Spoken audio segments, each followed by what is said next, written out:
Go home. Forget this thing. I can recognize an obsession. No good will come of it. Well, hasn't good come of your obsessions? At first, but I followed them too long. I am their slave. And one day they will choose to destroy me. If you understand an obsession, then you know you won't change my mind. So be it. So I'm sitting here in my lazy boy recliner in my trading office, looking around at many pairs of shoes that I have to find locations for. So I want to talk a little bit about monthly goals, and I want to discuss, in my opinion, the secret to reaching them. And before I get into it, I'm going to be, I just want to preface it by saying, obviously, who you learn from, who you listen to, whatever stream of information, advice, experiences, whether they be fictional or rooted in real success from other people that talk about what you should or shouldn't do. Understand that obviously each of us have an opinion, okay? And it's fine to hold an opinion, and it's also completely understandable for others to have an opinion of what should or shouldn't be done in trading, because all of us are going to walk differently in this industry. You're all going to have different objectives. You're going to have different results. Some of you are going to do exceedingly well, and some of you are still going to fail. And that's just the reality of this industry, because it's very difficult to overcome yourself. And emotions and greed and fear of missing out, or trying to keep up with the Joneses, trying to keep up with the influencers on social media, that unfortunately is a pitfall. So putting that aside for a moment, but we'll come back to it in a later portion of this discussion. The idea of having a trading goal, a percentage return that you're aiming for, I believe it is advantageous, and I'll go over the reasons why I do believe it's advantageous, and I'll try to slice and dice the opinions of others that I've seen on social media over the years, and also read in books and saw articles and people commenting, and you see them on CNBC. Oh, I don't believe we should have trading goals, because the first thing that comes out of their mouth, and I want you to write this down. What? I'm driving, ICT. Just make sure you make a mental note that this is what you should be doing later on, but make a note of it in your trading journal today, okay, for January 10th of 2023, that you must have a target to aim for, or you'll hit nothing. And nothing in this industry is failure. It's worse and beneath break even. So coming right out the gate, I'm just going to say that the folks that say you should not have a goal or aim for a percentage each month, number one, let me put this right out there, they don't know how to trade consistently profitable, and they're not shooting with a high accuracy rate. That's the only reason why anyone would have that opinion. Anyone. Now, I'm going to teach you in this discussion how to have a high accuracy, and you're going to see it this year. Trust me, these are the lessons that help ground you. But I'm also going to spice it up a little bit, so that way you want to do exceptionally well. You want to win competitions. You want to win friends and influence neighbors. This is the discussion for it. But write in your journal, underneath that, you have to have a goal, that anyone that has stated that you should not have a percentage return goal each month, they are misinformed or inadequate. So should you be listening to those individuals? No. Now, I'm not going to sit here this evening and try to butter you all up and talk about how you can be doing 200 R multiple trades, risking 2%. Because if anyone could do that consistently, they would put themselves on the billionaire list rather quickly. Okay. And you don't need to do a whole lot to do very well, but you need to do the one thing consistently. That means your model. And we're going to talk about that as we go. So I want to think about how I started and what got me into trading. And you've heard this, obviously, but I'm going to give you like the 3 or 4 sentence version of it. I wanted to make $1,000 a month. That was my goal.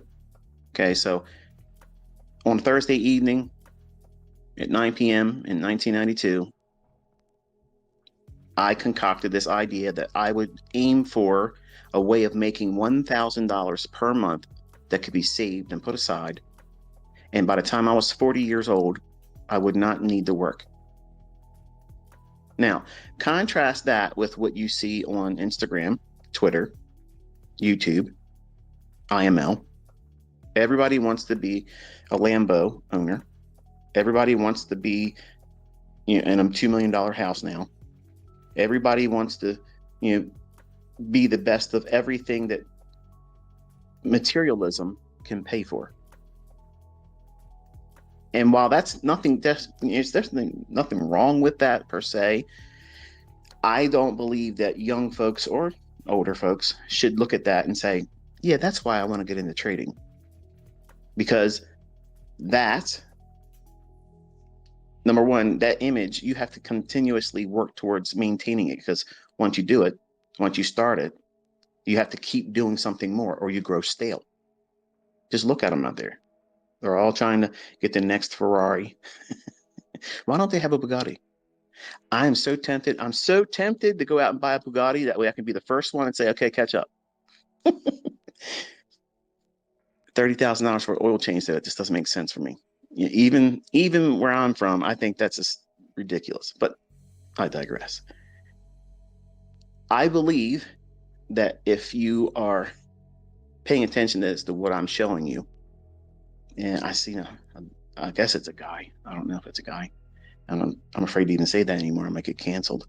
But one of the subscribers and followers on my Twitter feed today was like, we want to see the truth, ICT. We want to see you calling the markets. Well, I have been. I've been doing it consistently. I'm pointing it out in your chart, on your chart live. And why am I doing that? Number one, I'm keeping myself engaged so that way when we do live streams, I'm not rusty. Because like anything, it's a skill set. You have to be in sync with the marketplace. A shooting range participant, someone that has a firearm, if you don't shoot your firearm regularly, you won't maintain that high accuracy. It's a skill that has to be continuously honed or you'll lose it. Driving skills, racers drive, these fast cars. They have to be continuously working in their machine or they'll lose their rhythm, they'll lose their edge. And you don't want to lose that in the markets because it takes a couple of weeks sometimes if you're brand new to get in sync. For me, it takes about a couple of days, but right now we're in some really weird market conditions. So I'm showing you, and trust me, we're still on the same topic here, but I want to make sure you understand why I'm doing what I'm doing on Twitter. I'm showing you small little snippets in price action, not 200R multiple trades, not 50R, not 20R, but you've seen several 10, 8, 5, and you've seen 1-to-1. All of them are rooted on the things that I've taught either in my YouTube content or the mentorship model that I shared last year. Now, some of you are looking at some of the trades I'm doing. You're like, oh, I don't understand this. I'm confused. I don't see the 2022 model in that setup. You're right. You're right. Because that's not the only thing I'm going to be teaching you this year. I'm going to be teaching you how to read price in any condition. Because if you can't adopt that skill, you become a one-trick pony. Now, that's not terribly awful when it comes to being a specialist, doing one thing, trading the S&P over Nasdaq or Dow or Russell. You want to pick one market that you want to warm up to, start a long-term relationship with. Okay, and young men, this is one of those discussions I revert back to.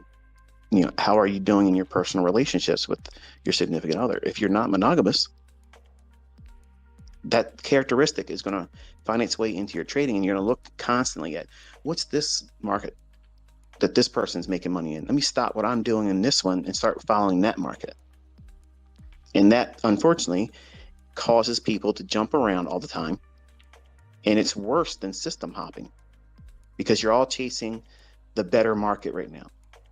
And excluding, obviously, crypto, because I don't think crypto is my forte, and I'm going to just leave that one alone because you know my opinion about it. But Forex, for a long time, you've all watched me teach and operate and engage in the foreign exchange market. And I've made public last year why I have moved away from that and returned back to my roots in futures. So while there are movements in the FX market, and there will be movements, don't think that it's going to be just like it was today, stagnant. Okay, Yura looks like it was, asleep. You can see small little microstructure setups in that, but I don't think that a new student should gravitate to those lessons. And me, as an educator, as a mentor, it's not advantageous for you to learn how to do that. Now, for someone like a charter member that's been with me since 2016, I believe that they can go into the euro dollar today in January 10th, 2023, and down into a 1 minute chart and maybe a 30-second chart. They can find micro market structure in there and trade the same thing that's shown on that 2022 model, but be forced to be very nimble with it. 5 pips, 7 pips, and then get out, you're done. But to me, I don't believe that's something that you should be trying to do as a new trader. So what I'm doing is I'm taking you on Twitter and I'm prompting you to look at specific things in the marketplace. Whether you're able to see it live or not, you can go back and see they are absolutely right before it happens. And I'm taking your attention to the very candles that make the most sense as to why I'm doing what I'm doing. So I am calling the market. I'm telling you where it's going to go beforehand. That's where my focus. And then I'm showing you how I engaged in it. So when we do our live streams, I'm going to be talking about how the market moves from one place to the next. And most of you that are looking for signals are going to be very frustrated, but I want you to stop and listen to me right now. If you cheat yourself out of this experience, you will not know how to go forward with whatever I've taught on my YouTube channel. And I mean that sincerely. I'm giving you this opportunity so that way you can disarm yourself about having to be profitable right away, because that's unrealistic. If we were all in an auditorium, okay, we were in a big location, and I said, okay, who here, this is your first year learning how to trade? I guarantee you there'd be more people raising their hand up than not, because word of mouth is spreading. All these folks that are wasting their money in IML and things like that, they're all talking about me now. They're saying, hey, look, there's a guy on YouTube, and this is where they're learning it from, and they're trying to teach it. And that's great. Keep doing it.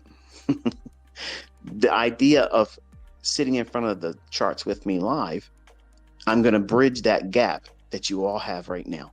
Even for those that are skilled and you can find your setups and the other things that you trade, I promise you, you're going to learn things about price actions you've never even thought about.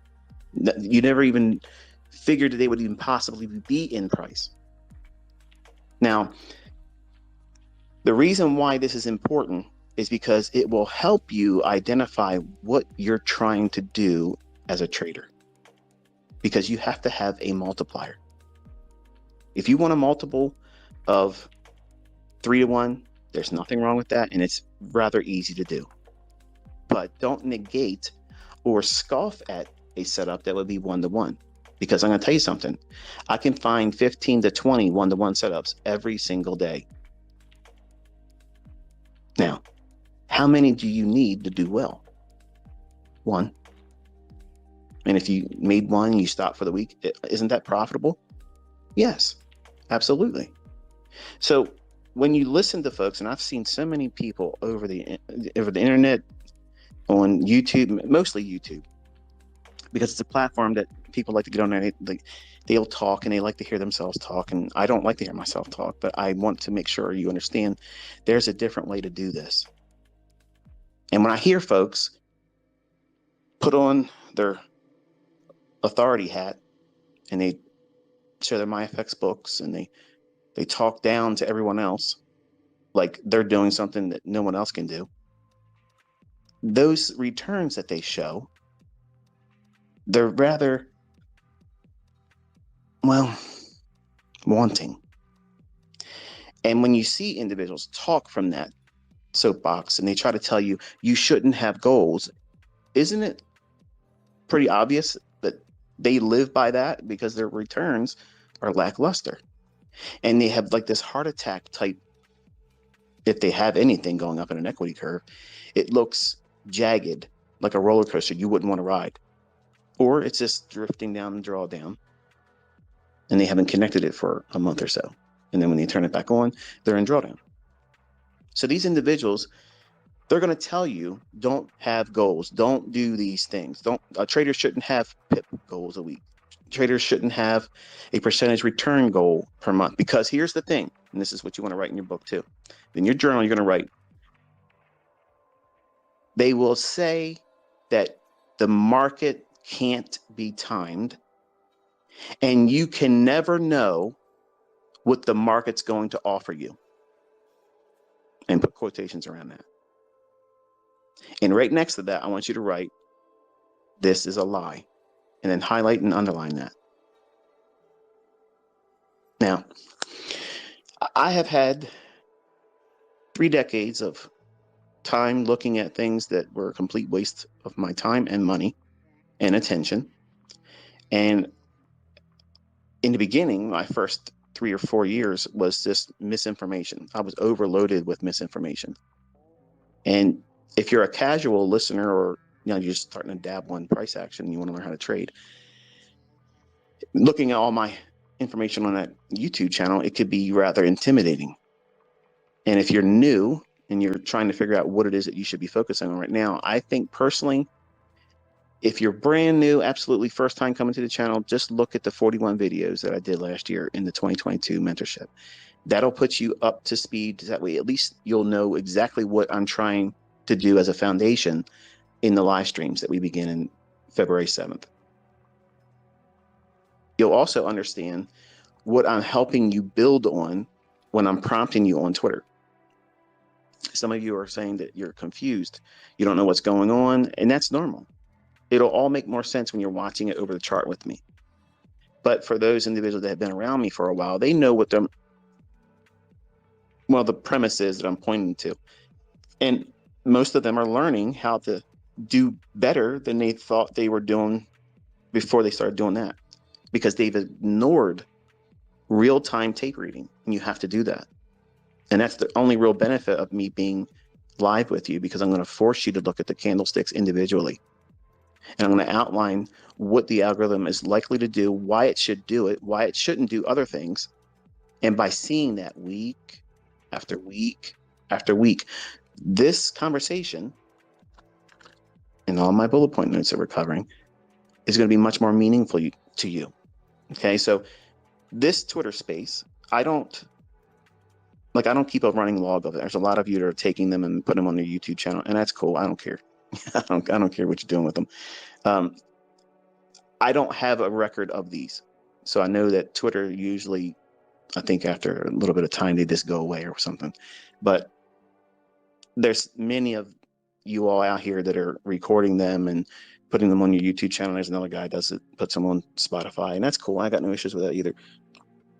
But you want to go back to this one on the week of Christmas of this year, because we will be in holiday mode. I won't be trading. I'll be back in that quiet, not doing too much of just chit-chatting, no real trading. But I want you to come back to this discussion, and we're not done. I haven't even got to the meat of it yet. This is all just the monologue. This will mean much more to you then. And when you go into 2024, you will have exactly what you're looking for.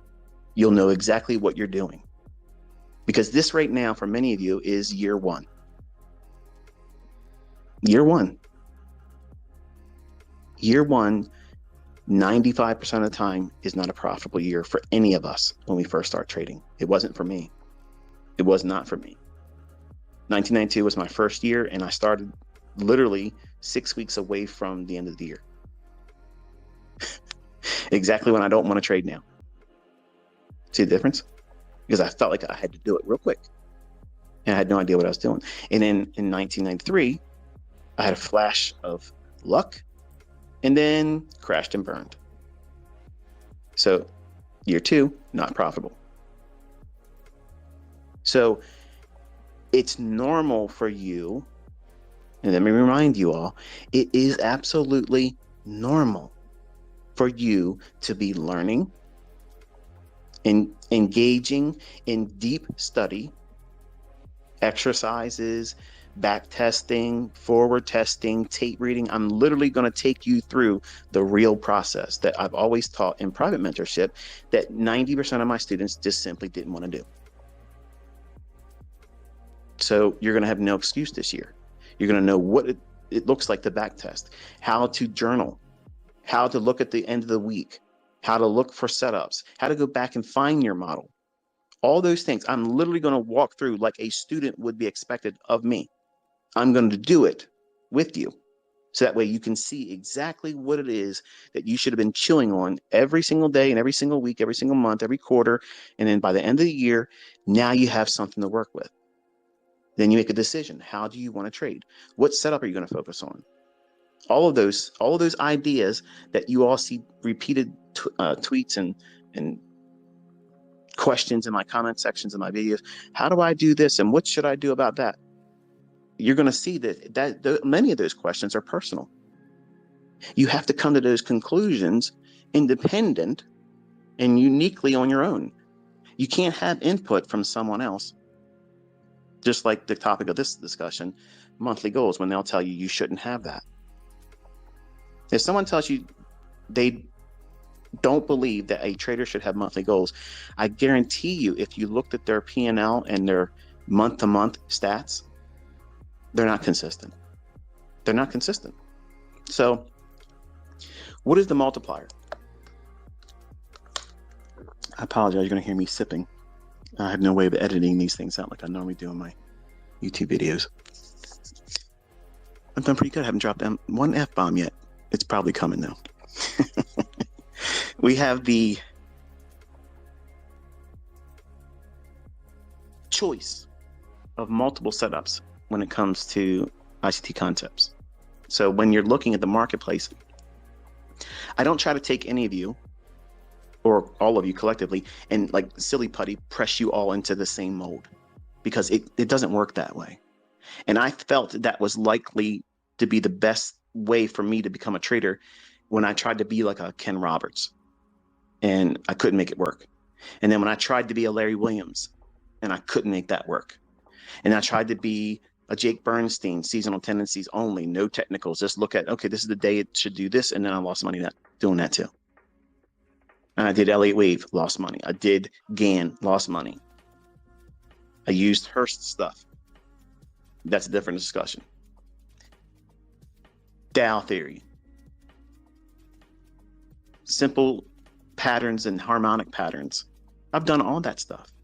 Heikin-Ashi, Renko bars, point and figure. I've done all of it. Every single thing out there, I've done it. Volume profile, yeah. All of those things, if they help you, when I talk about how I don't like them, and if it's useful for you, it matters not what my opinion is. But I have to be honest, when I'm asked what is my opinion about them, they're gimmicks. They're reasons for something. They're the catalyst for you making a decision and you placing a bet, just like anyone else going to a roulette table and saying, yep, what's my son's birthday? Okay, I'm going to play that number on the roulette. And my favorite color is red, so that's what they come to. That's their system. That's their gimmick. That's their thing that makes them do what? Make a decision. But then they have to decide how much money they're going to bet. They're going to keep betting that over and over and over again until they blow all their money. So it matters not really what you're doing to get into the marketplace, because you can make money if you're a good money manager. You can make anything, a coin flip, that can be utilized as a catalyst. But if you can't let your winner run and cut short your losing positions, it matters not what you're using. So what's the advantage of my stuff? My stuff is very precise. So if you add in the fact that it's aligned with the market algorithm, times when the market's likely to do certain things, look what happened today. I told you, close your charts. What happened in the marketplace? Chop. And I've watched so many people on the internet in live streams and on Twitter and on, well, I don't have an Instagram, but I have people that send me stuff that, look at this guy, look at this lady, look at this person. They're over there trying to do this and they're calling this and they're getting chewed up. You have to know when not to do something. You have to know when your son's birthday and your favorite color isn't likely to come up on the roulette table. If it comes up right on your next spin, what's the chances of it happening again right after that? Next to zero. So you have to know when not to do something.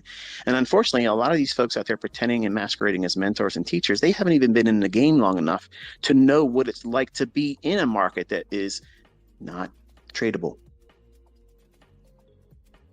Everything's going to the moon. Everything's on fire. This market's lit. It's gonna run and blow the top off, or it's gonna melt completely down. Everything's an extreme. And I get that. That's how you can tell their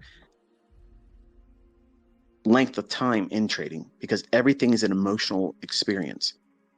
It's all hyped up. And that's why a lot of the folks that are in that's a cult. They don't like someone like me because I'm fuddy-duddy. I'm monotone.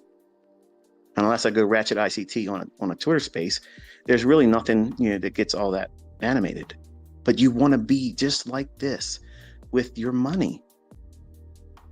Like, do you want to be nuts and just insane with all your betting and putting money at risk on emotionalism and hyped up decision making? No. But you listen to these people and they'll tell you that they're trying to flip their account 100% every single month. And while I do believe that's possible, is it possible for you as a new startup? You just started learning about this stuff. Do you think it's realistic for you to have even considering at all that being a goal for right now? Because if you think that's a goal for you, you won't be here long. No matter what I teach you, you won't be here long, because you're going to bring in unrealistic expectations and you're going to wreck yourself. I didn't come into this industry wanting to do that, but I grew into it by buying books and listening to courses and buying authors of so-and-so's courses saying this and so-and-so's courses doing that. And later find out that, they themselves couldn't do it. So what does that tell you? So it's altogether something different. When I'm sitting here telling you on Twitter, the tweets can't be deleted. I mean, I guess I could tweet and then delete it, but I don't do that. I have people taking my tweets. They go right into I don't know if it's like a server or something, but every single one of my tweets go into a log. And believe me, if I ever delete a tweet, you're all going to know about it. Okay. But I'm not going to. I don't need to. I love doing what I'm doing, because I'm teaching you the foundation to building realistic monthly % returns. Because you have to have a target. If you have no target, you're aiming at nothing. If you aim at nothing, you're going to hit nothing.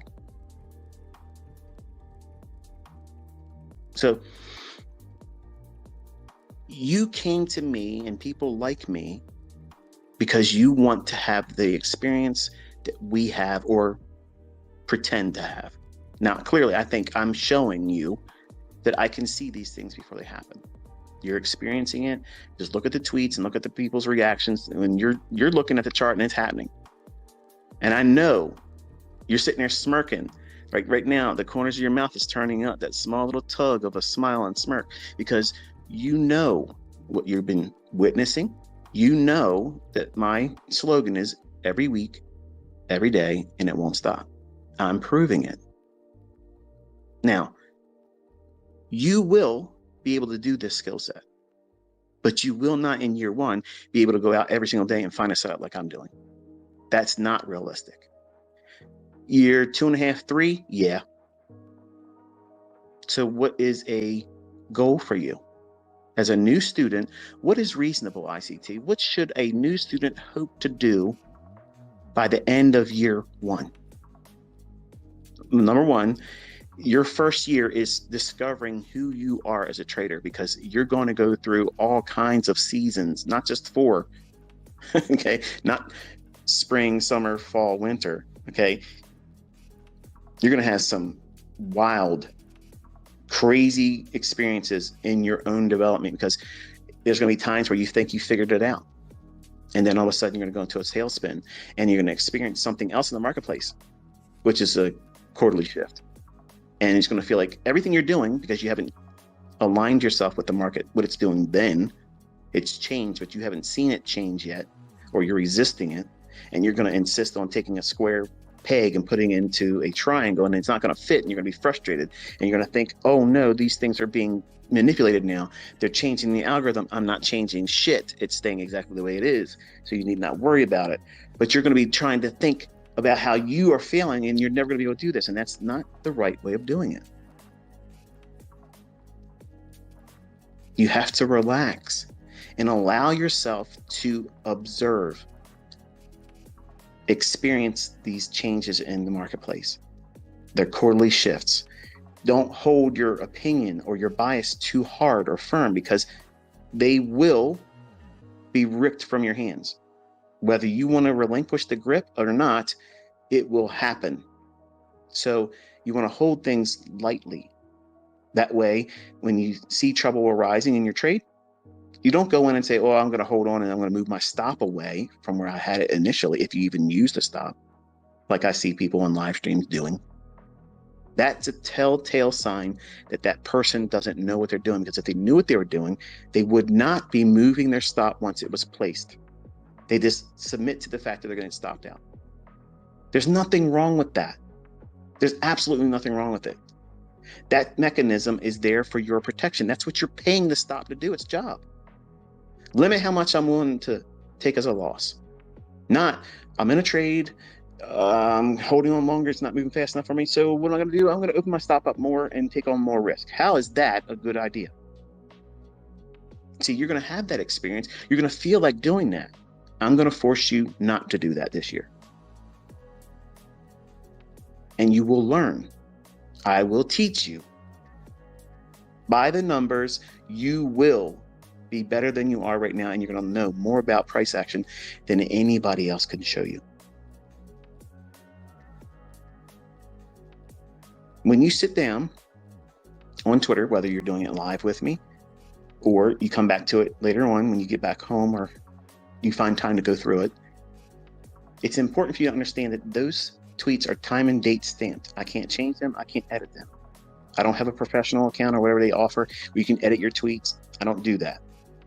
So when you look at these setups, if you look at these draws of liquidity, it's important for you to start monitoring what price does from that moment there. Now, if you can't watch it live, you can go onto TradingView and watch it in market replay. It's not the same as watching the candles paint real time. And you can't do a demo trade or a paper trade with market replay on TradingView. And I hope they never allow it. I hope they never allow it, because it's wonderful for me to be able to do what I'm doing, because there's no excuse for why you can't trust this as real time. I made a post earlier today. One of the new students sent me a message, said, hey, when you teach with a demo, does it bother you other people say, oh, he only teaches in demo? And I've come to the conclusion that most recently, a lot of the folks that have that opinion of me, and I've always had that opinion, it's always been levied against me. because they want to see me perform in a live account, because they just want to be like I'm a entertainer, like a WWF wrestler. Like they want to pay a fee, which is their time, and I'm obligated to entertain them. No, I'm not. If I'm not entertaining you with precision with a demo before it happens, what difference does it make how much money I'm making? It makes no difference whatsoever. You just want to see that experience. So explain why I'm able to do it with just the paper trades, because I'm showing you that it's before the fact. And there's no answer to it outside the fact that it's really there. It's happening. And you can learn it. Instead of arm wrestling me, learn how to do it. But the student says to me, does it bother you? I was like, no, because these same individuals that are levying their opinion about whether it's being taught in a live account or if it's in a demo, they're trading with funded accounts. And funded accounts are demo. So where's the argument here? They have relevance to their own trades in demo and hope that they can be profitable, because then the funded account company would pay them a profit split based on that. Do you see anybody arguing against a funded trader who gets a withdrawal while trading their demo accounts? Nobody's arguing against that. But they're going to say that about what I'm teaching you to do, because they don't want you learning what you're learning here, because they are all trying to sell services. I'm selling you nothing. So this entire year, you're going to have all kinds of distractions thrown at you. And you have to make a choice. Do you pay attention to that stuff, or do you see what's working? Because I'm working. I'm working every single day. I'm putting it in front of you. I'm keeping you engaged. And there's no ad revenue on Twitter. Okay? I'm passionate about this, and I want this last year of my time with you all to be meaningful. And I want you to get the most out of it. But if you're going to be lackadaisical about it and have no targets, you thought I strayed off topic, didn't you? You have to have a target. You have to know what it is that you're aiming for. So what's reasonable? At the end of the first year, your goal should be able to target 6% per month. And some of you are like, what the fuck? 6%? Come on, ICT. Seriously? Like, I want to do better than that. Your first year, you're probably not going to. Because you're going to find these barriers that you don't even realize you have yet. You don't even know what you don't know about yourself yet until you get into that trading account, whether it be funded through a prop firm or your own money. You don't know what it feels like to have a trade on that you thought damn well it was going to do what you thought it was going to do, and you took your stop loss off because you don't want to be wrong. You don't want to be wrong. You're going to take your stop loss off or open it up, and then, which would have been a 1.5% loss, now became a 5% loss. And now you're thinking, oh, I broke the rule. I got 5%. Man, I don't want anybody to see this. I got to fix it. And you're going to go in and try to do what? Over leverage, over trade. And that never works out well. And even if you could get it back, that's not skill. That's gambling. I'm not teaching gamblers. Okay, you want to gamble? Go to the casino. You want to learn how to manage money? You're in the right place. You want to have multiple ways as a catalyst to get into a trade? You found the right place. You want to know what the market's likely to do next? You sure as hell are in the right place. That's what I'm proving to you daily on Twitter. I'm proving it to you that you can see these things coming, and you don't need a whole lot of movement to do well. Some of you have heard people say, you shouldn't have these goals because the market can't be timed and you don't know what the market's going to give you. Again, this is being spoken from people that have no fucking idea what they're doing. They're hit and miss. Their logic is lacking. They're looking at retail indicators and they're only taking trades based on that mathematical acrobatics of what price has already done, calculating all this bullshit. spitting out some kind of indicator. And instead of looking at price and watching what the fuck that's doing, where's it going? Where's it come from? They're spending all their time and anxiety poring over indicators, thinking that that's going to be what? The crystal ball. That's the thing that helps them figure it out. That's their edge. That's their secret weapon. They won't believe that there's an algorithm. They won't believe that the market's literally being controlled to every smallest degree based on time, then price. For now, this has nothing to do with time. It's only what has happened already.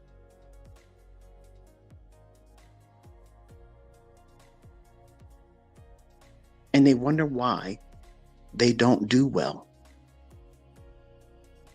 But they're selling courses. They're selling services. They're selling signals. When their returns and their setups don't even yield or warrant anyone wanting to pay for it.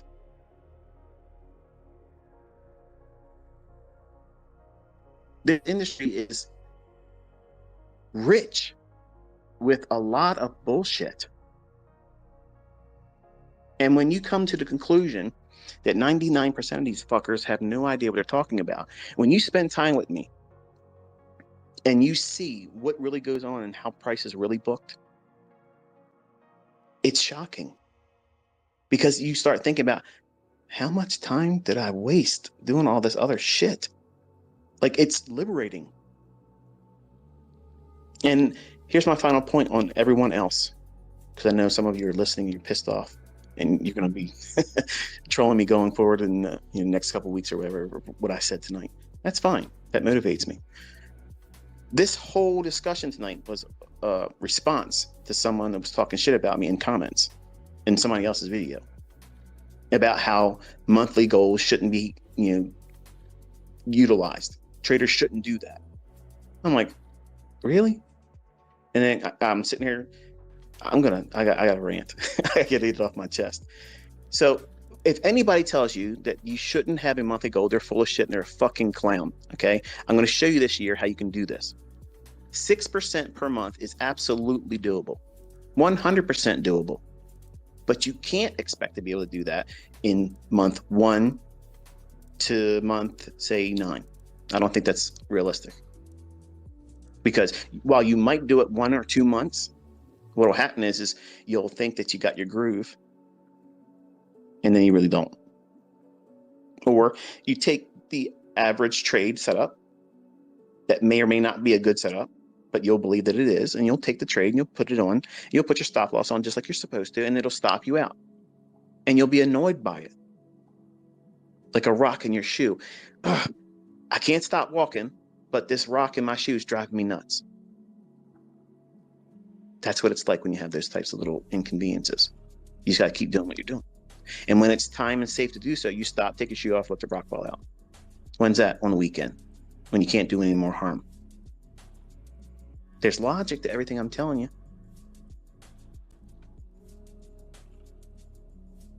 If you're in drawdown right now, you stop. Don't make it worse. Even if you've blown your account last year or already so far this year, just stop. All of that shit's temporary. It's all fixed in very short time. 12 months is not a lot of time. It's not a lot of time. We went through last year. Look how fast we went through it. And I'm going to give you an experience this year that makes last year look like kindergarten. Because we're going to get out here and get our hands dirty in it. You're going to see what it feels like to be in there watching price real time. And you're going to see when the shit gets dirty and when it's good. And you're going to know when's it likely to hurt me? When's it likely for ICT to get it wrong? And when is it right for ICT to get it right? See, that's what you want to have, a mentor that can do that. You don't want to listen to these fucking clowns, okay, that are out there showing you, oh, this is what I trade I did here. Here, I think I took a trade somewhere in here. What? If you're going to sit down and do a video Okay, listen to me, folks. Okay, if you're doing YouTube videos and shit, you're running all this horse shit on YouTube.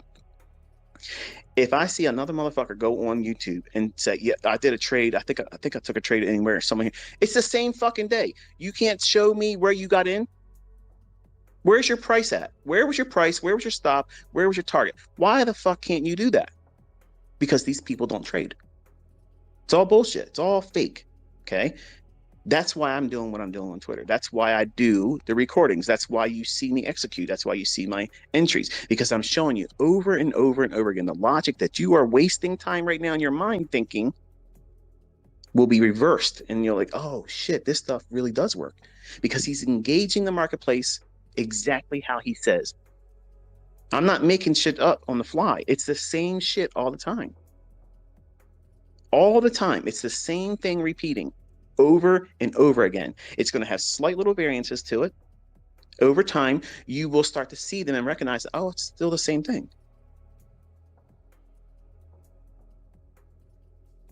But these individuals that will tell you don't have monthly goals, they have no sustainability, no consistency, because they lack what it is that they're looking for all the time. Why? Because they're looking at fucking indicators. Indicators are always going to vary. Take, for instance, harmonic patterns. Okay. You want to trade the harmonic horseshoe crab. Okay.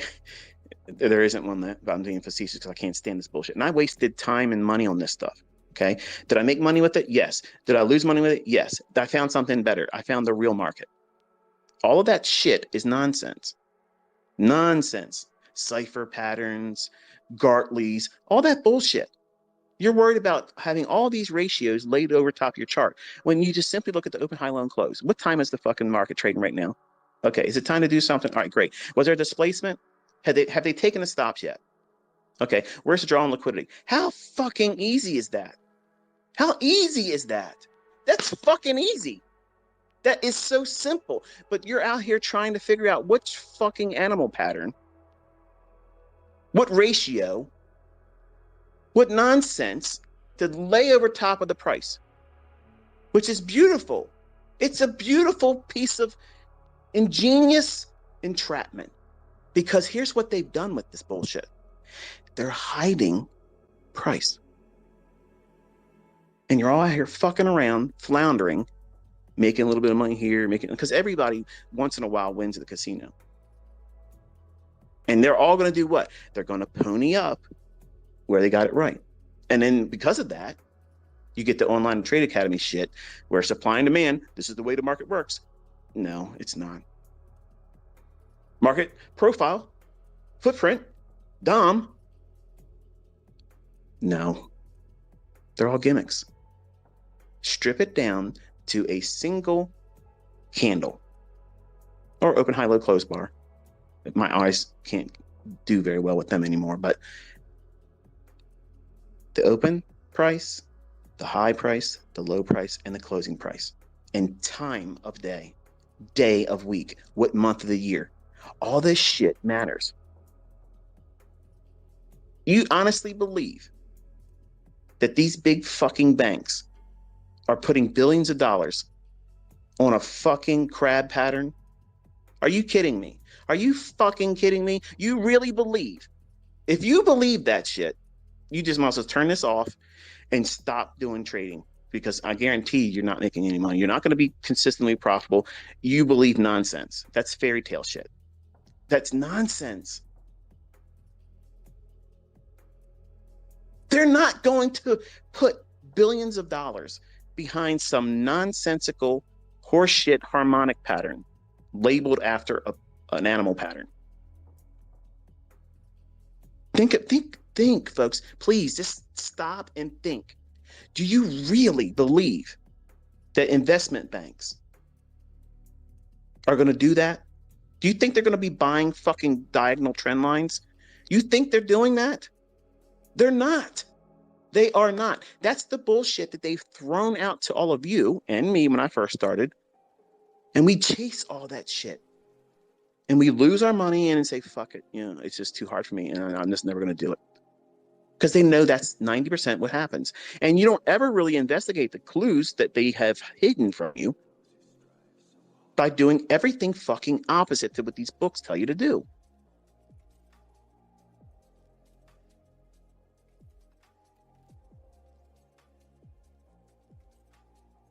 It's alarming to see people still believing all of this retail shit. Even after the years I've been out here doing this and showing it and proving it. All these other students now making real money with it. But they'll still tell you you shouldn't have monthly goals. Why? What are they missing? What's missing from their approach that prevents them from seeing a consistent market return or percentage, or why they shouldn't even aspire to have one? They don't have a model that repeats. They have something that evolves constantly. They're always moving the goalpost. That's always morphing into something new. They're changing this and changing that. Sometimes they use a setting on their indicator for this. Oh, I'm a price action trader, but they're still looking at other shit once in a while, but they're not telling you. How do I know? Because these same people are in my fucking shit and they're big wigs on Twitter.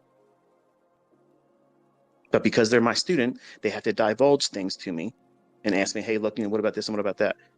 And believe me, I've been surprised to see some of these big wigs out here that you see.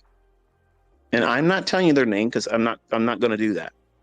But you would be fucking surprised. They don't know what they're doing. And they still wrestle even after proving this logic. They won't let go of this dumb shit that they hold on to because their image is rooted on that stuff. They don't want to just say, you know what?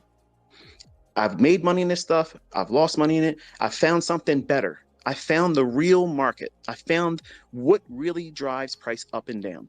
What holds price in consolidation? I have those answers. Me, the boring ICT 50-year-old dude who used to be a pizza delivery guy. I got all those answers. And like Willy Wonka, I'm giving out golden fucking tickets this year and it's for free and you still are wrestling me. Dumb, fucking dumb, man. They don't want to let go of their image because if they admit they're wrong, guess what that means? I was right. And they won't do that. And to me, I think it's delicious. Absolutely delicious. I'm having such a wonderful time. Last year was fun. This is going to be fucking crazy this year. Because I'm going to make so many of you fucking monsters. You're literally going to change the way everything's going in your life. Just walk with me this year. I promise you, I fucking guarantee you, you are going to be a fucking savage. You're going to be able to walk in there and say, oh yeah, it's going to go here. And this is where I should buy it. Done.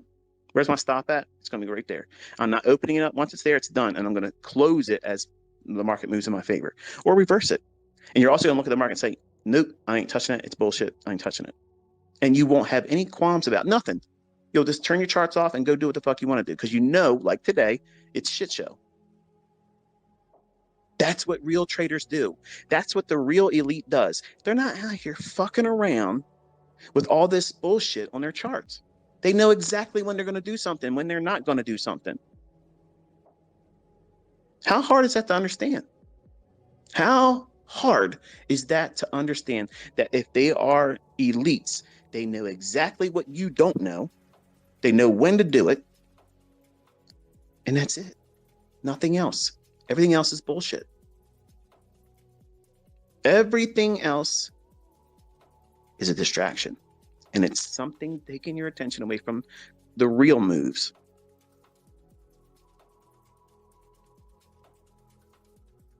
Six percent. 6% is 1.5% per week. That is easy as hell. You can get that so easy. You don't have to do a lot. Your first year should be trying to control everyday trading.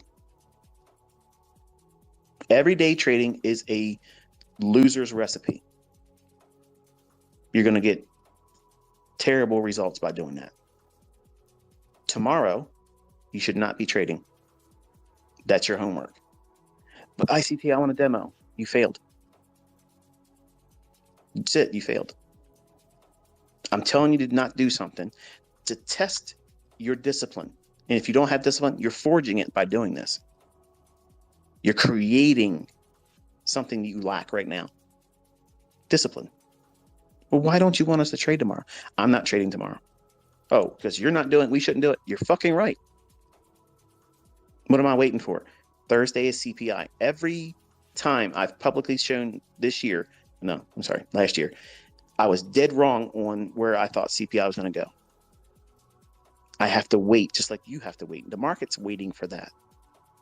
Thursday morning, it's going to be a lightning bolt, up or down. One, just like that, it goes 100 handles or so. And you're either going to get ruined if you're in it, or you're going to be shocked how fast it goes to where it goes.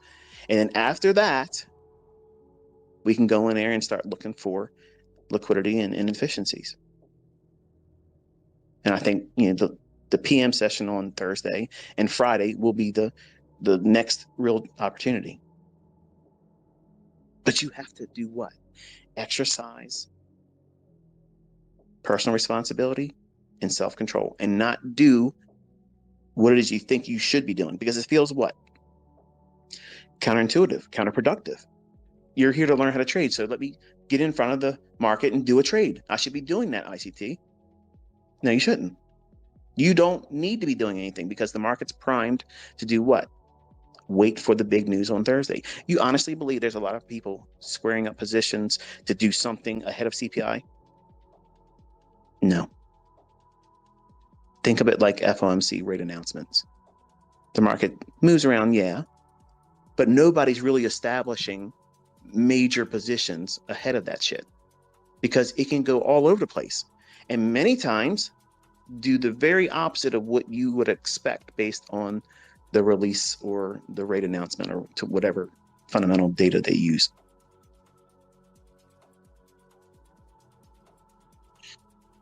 What's your multiplier?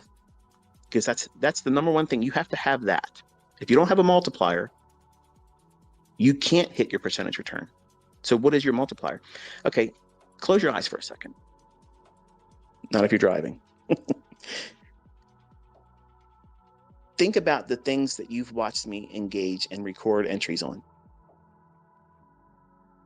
Now, the entries may be similar to many other trades you've seen me enter on, but there is something that is always the same. I'm aiming for something. I'm either aiming for a fair value gap above where market price is if I'm buying. If it reaches up into that imbalance, that's where I'm unloading. Or if I'm bullish, I'm aiming for an old high or relative equal highs, something with buy side above it. I'm aiming for that, because that's where the market's going to gravitate to. Every single one of these traders that will tell you don't have a monthly goal, they don't trade that way. That's my big discovery from everybody that crows and says that garbage. They don't trade like that. Their whole model is based on the entry. And I'm going to show you this year in live streams, the fucking entry is the least important thing. I'm going to purposely get in trades already moving, because you're afraid right now. You're afraid of missing moves. And that's the least concern that you should have right now. There's so many fucking moves every single week. Every single week, there's so many opportunities for you to not have a fucking job. It's disgusting. But until I put your nose in front of it, hold you there against your will, kicking and screaming, and say, look at this, over and over again, then suddenly it's going to be like, oh shit, there it is. The whole time it's been there. And you're complaining, I don't know why it doesn't do this. And I don't know why, because you're making a mountain out of things that are not important. I'm taking your attention to the very things that matter right now. And you're asking me about fucking euro dollar. You're asking me about dollar CAD. Those markets are not moving right now. There's nothing behind them right now. So I'm taking to a market that moves, because it's moving efficiently. When Forex starts moving around again, the same things that I'm teaching you to look and study with ES, because I'm trading that with real money, that will work in Forex. All of this shit is transferable to other asset classes. I'm not co-signing crypto. My students say so. I'll leave it at that. I'm not a believer of that. Okay. I don't want to be in crypto. But if you're a futures trader or a Forex trader, the things I'm teaching you, they're applicable to both. The only element that's different is the time aspect. Futures starts at 8:30, and Forex can start as early as 7. But ICT, I've watched you take trades before 8:30. Yes, because I'm not limited to what I'm teaching you as a model. You're all now just learning how to do these things. I've been doing this for 3 decades. So I'm a little bit more experienced. I codified these concepts. So I mean, they're mine. So it shouldn't be surprising for me to be able to do more than what you've been taught as an introduction to this. And that's all this has been, is an introduction. So it's normal for you to feel those tendencies to be frustrated and feel like you're not getting it, or it's not as easy as you hoped it would be. You should be thankful it's not fucking easy. That makes you superior. When you finally get this shit, it's going to be real hard for some of you young folks to not walk around and act like your shit doesn't stink, because that's exactly what it did to me. And you'll get humbled. Even being good, you'll get humbled. But 6% for the first year, that's your goal. 6% per month during the first year's development, that is your end year goal. So you should start your second year with 6% per month. And then you should move to 8% by 3 months into the second year. And then 10%. And I think you should live there for at least 6 to 9 months. 10%? Oh my goodness. I was watching some guy on what was I'm trying to think, Twitter. There was like a beef going on, and I was the real discussion about it all. But they were saying, oh yeah, you can't make 10%. It's unsustainable. 10%. Man, what the fuck? I've literally made 23, 22, and 21% just in the last couple days per day. And you saw my executions. Hello. Yeah, 10% per month is a fucking comic strip. That's easy. That's literally easy as shit to do.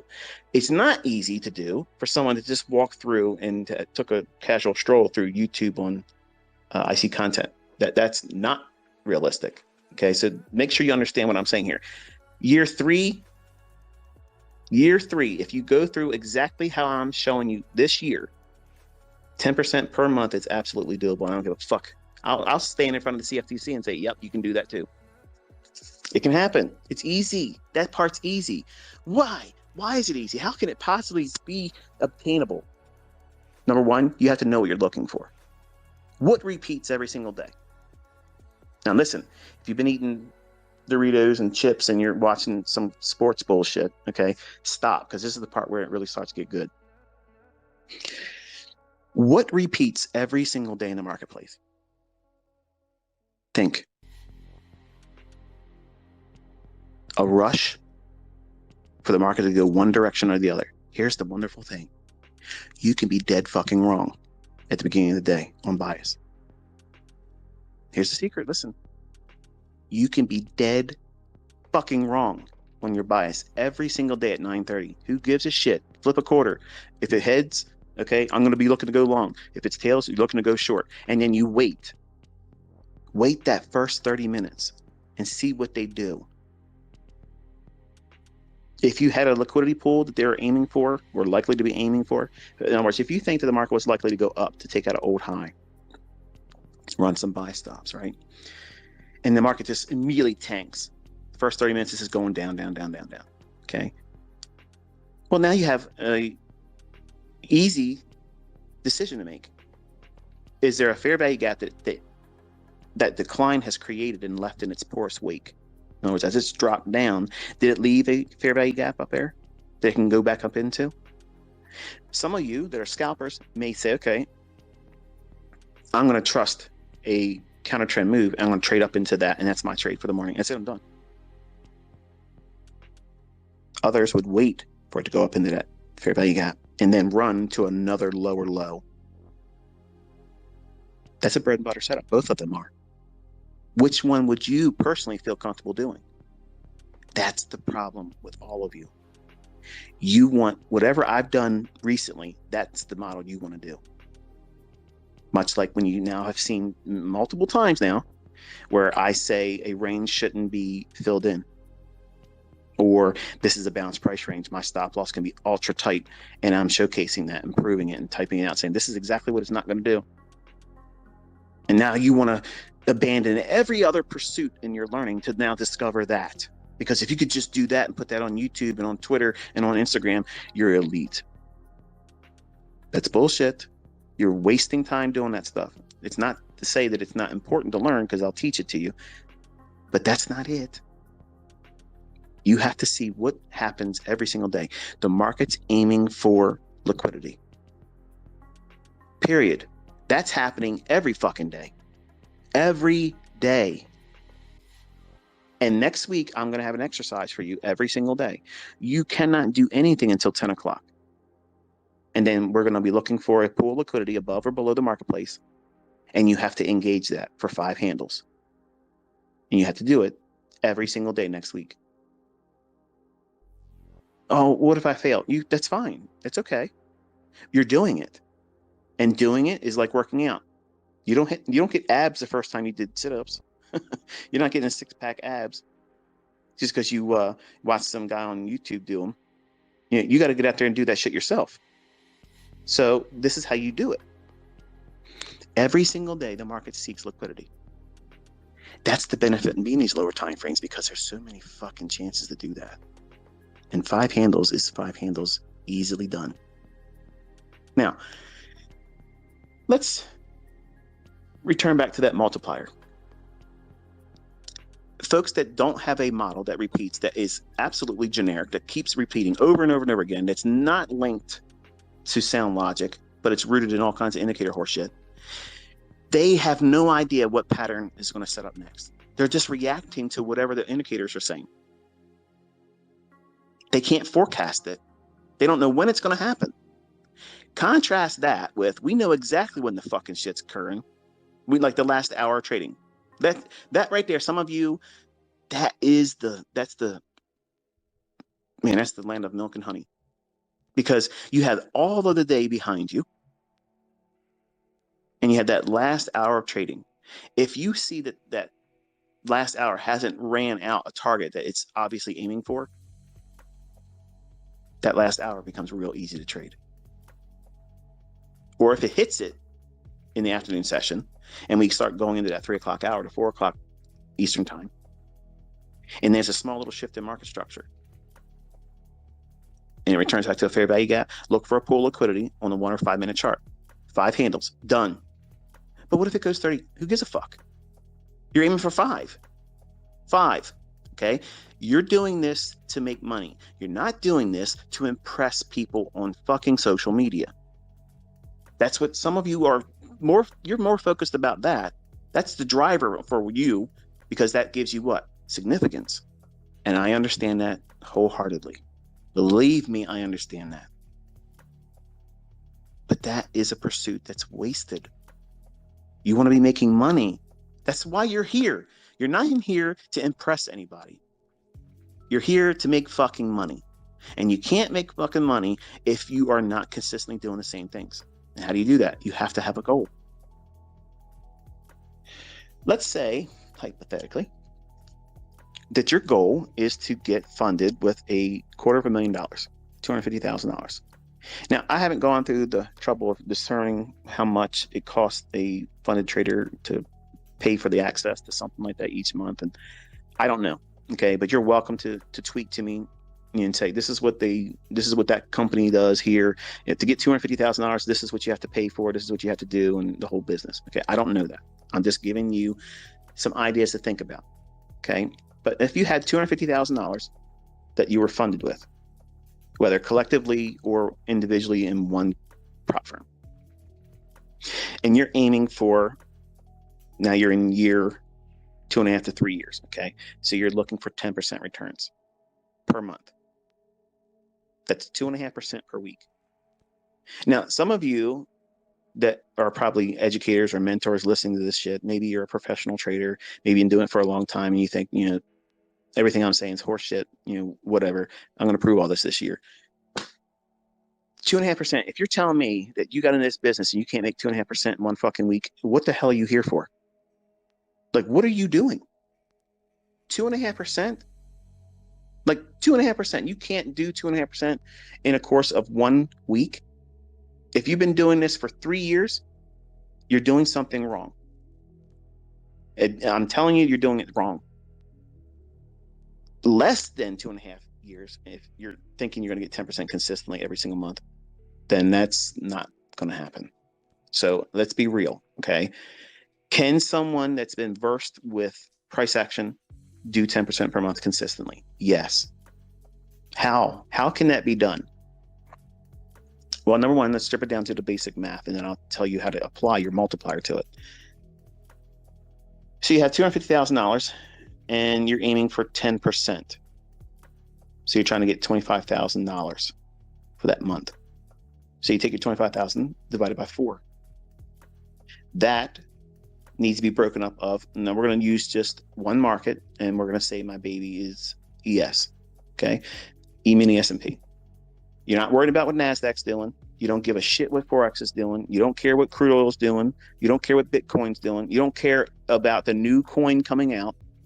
You are focused on one market. That's it. You take your 25,000, divide that by 4. Then you take that and divide that by 5 days. But you just sat there and saying that everyday trading. Yeah, you're a new student. I'm trying to take your attention away from trying to be an everyday trader when you don't know how to trade right now. There's time for all of that once you know what you're doing. You can trade every fucking session after you know what you're doing. Multiple times in the same session, you can do it. You can buy and sell in the same session once you know what you're doing. But right now, you don't know what you're doing. You're going to hurt yourself. So if I'm going to teach you, I'm going to teach you the correct way. And that means I'm going to give you realistic time frames for when things should be expected.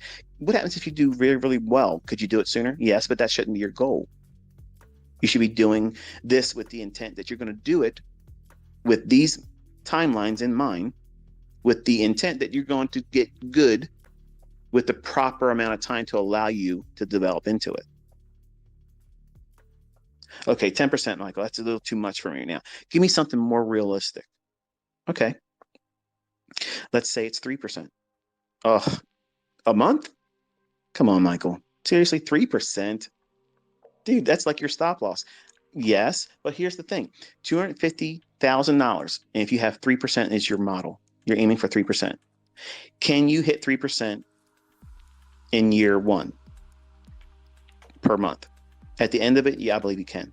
Consistently, probably not every single month because you're still developing.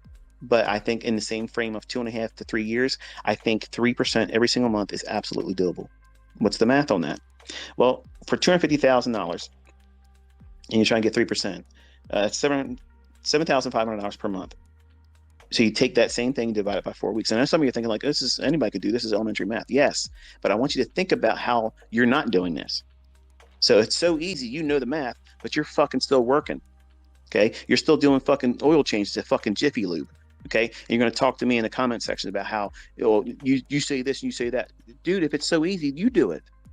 You record yourself. You go on Twitter, say what it's going to go to next, and you do it. Okay, and I don't see you fucking flyboys doing that. So you got $7,500 on $2,500 equity. So you funded with $250,000. You're aiming for 3%. Now, some of you are thinking 3%, fuck that, that's not enough. Listen, folks, listen to the math here. $7,500. Are you making $7,500 right now at your job? Does your boss love you so fucking much that they're rewarding you for 40 hours or more a week in the tune of $7,500 a month? Chances are you're fucking not, okay? Now, some of you probably make more than that, and that's fine. That's great. Well done. You're still a slave. But $7,500, divide that by 4 weeks. It's $1,875 a week. Now, that's not a lot of money. That's not a lot of money, and that's an easy objective to reach, especially if you're working with $250,000. So you do the same thing. You break that up over points. We're doing with the S&P right now, okay? So if you take $1,875, divide that by $50. That's 1 point, okay? Or one handle. 4 ticks is one handle or 1 point in the S&P. That's $50. Divide that $1,875 by 50. That means you have to earn a net gain of 37.5 handles or points for the week. What? How am I going to do that? Well, per day, it's only 7.5 points. That's easy as shit. That's fucking easy.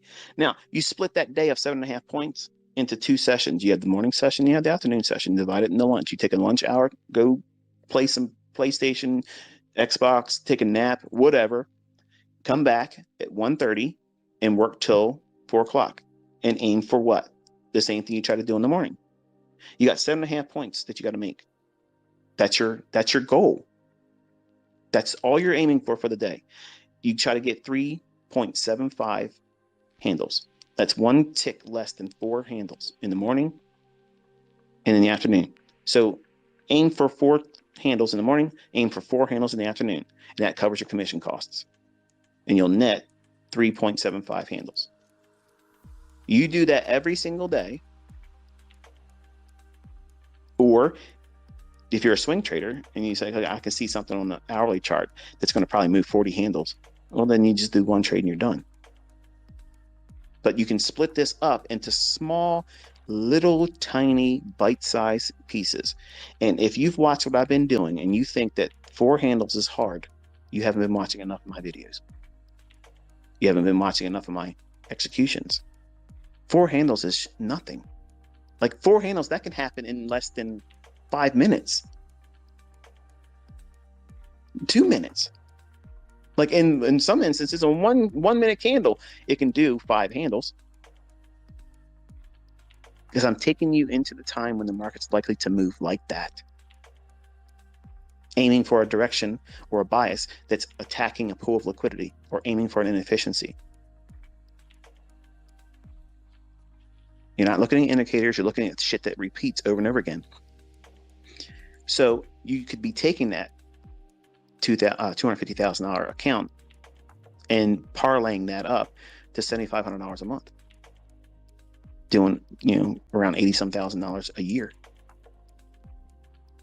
not doing very much to do it. It's all about how you understand what repeats. I'm showing you these small little movements intraday, because when you look at all the social media stuff, they all show you these big, massive runs in price that they just got lucky with. I'm showing you week after week, day after day, 100 handle moves, 50 handle moves, 30 handle moves, and I'm talking to you right now about 4 handles. That's 1 less than the 5 handle model that my son uses. 4 handles, folks. That's easy. That's so easy. It's insane. And you can do just 1-to-1 gearing and it's done. You're trying to make 3% per month on $250,000.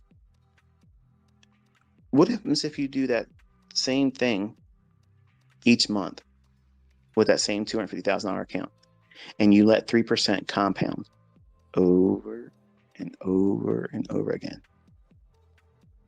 You're making 6 figures. You're not over leveraging ever. You're never going to blow the account. You're never going to wreck yourself. And you're never aiming for something that's too hard or anxiety inducing. 6% per month doubles your account size, no matter how you slice it. No matter what you start with, at the end of the entire year, if you compound 6% every single month, it's 100% return. You have $1 million account that you funded with? Okay, aim for 6%. Oh, but ICT. Oh, ICT's shit. Okay, it's this math and sticking to the same multiplier. What's the multiplier? How do you get those 4 points? I know what you're thinking. Like, okay, this sounds all easy now. Now tell us, how do we get those 4 handles? How do we get those 4 points? What have I been showing you? Aim for something. What's it reaching for? a pool of liquidity. Bias has nothing to do with it. Where is it at right now? Turn your charts on at 10 o'clock tomorrow. You're not trading. This is going to be a preview for the next week. You do not turn your charts on until 10 o'clock in the morning, New York local time. Find the most recent 5 or 15-minute high or low. What's the market done since the opening? And then aim for that. See which side's been ran out initially. If they've taken out the lows and it's been run up and it's created a short-term high and it's retraced, its chances are it's going to do what? Run that high that just made. If it offers 4 handles, then you execute in your, not your demo, in your observance of watching price. You're going to tape read that. Well, what am I looking for? A fair value gap on a 1-minute chart. It will be there. That's the wonderful thing that you're going to discover, because all this stuff repeats on all these time frames. You watch me do a 10-second trade on Nasdaq today, and yeah, it repeats over and over again on all time frames, because price is price, and price is not really referring to the things I'm showing you in charts.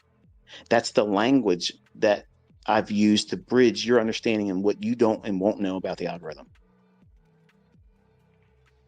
See, there's a difference between people that will say with harmonic bullshit, okay, and retail logic splattered all over their chart, and say that's what the banks use. This is the algorithm. No, that's not. That's retail bullshit, and that's why it's failing you, and you're blowing out publicly. And I'm showing every single day precision at work. Now, you don't have to like me, okay? We don't have to be friends at the end of this year, okay? But give me the opportunity to make you into a fucking beast, okay? I don't give a shit what you think about me as a person. I don't give a shit if you like my personality. I don't think that even matters, okay? But I am so ready. I am so ready to transform all of you. But you have to be here. You have to show up, and you have to engage, and you have to study, and you have to look at the shit and forget all the other shit you think you know. Put it all down. You'll believe me, I guarantee you, you will see right away there's something totally different when we're watching real-time price action. Because it's going to be a plain, simple chart. And you're going to watch these candles paint. And they're going to communicate with one another. They're going to react to one another. And they're going to live and breathe and move across the chart in a way that's going to make perfect sense. After several months of doing it, you're going to know exactly what it's doing without me saying it. And when you start hearing me say exactly what you're thinking, you understand exactly how to read a tape. You have then, at that moment, learned a skill set that I can't write down in a book. I can't make a video for you, because that's what you want. You want these 5-minute trainers. Learn ICT concepts in 5 fucking minutes. Man, seriously? You can't. My shit's been out there since last year, okay? I want to see these individuals that are saying they can do it in 5 minutes, and these 5-minute video trainers, go out and trade it live. Go out there on Twitter like I'm doing. Call the level it's going to be traded to next, and then record yourself doing a precision entry with a stop loss and targets being filled. Stop making 5-minute bullshit, okay? You can't learn this in 5 minutes. I can't compress 3 decades into fucking a year. I couldn't do it. It took several years to get it this far. It's just it's deep. It's very, very deep.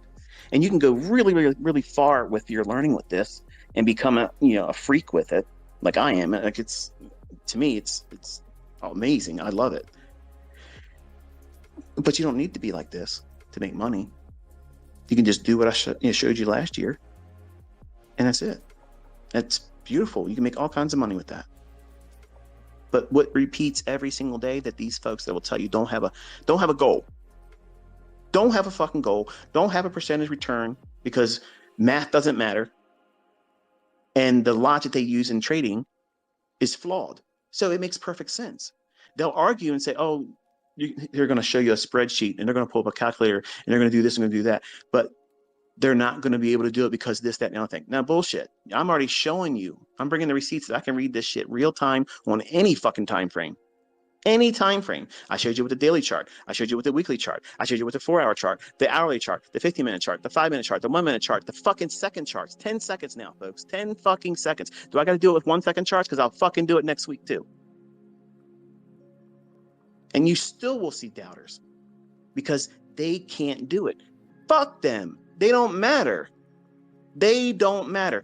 They cannot hold you back. But you're going to let them. Some of you will let that bullshit creep into your head and you will ignore the fucking evidence that I'm proving and showing and giving you a testimony every single fucking day. Here it is. It's right here again. Here it is. Here it is. Take your attention to this chart. Look at that counter there. It's going to go here. It's going to go there.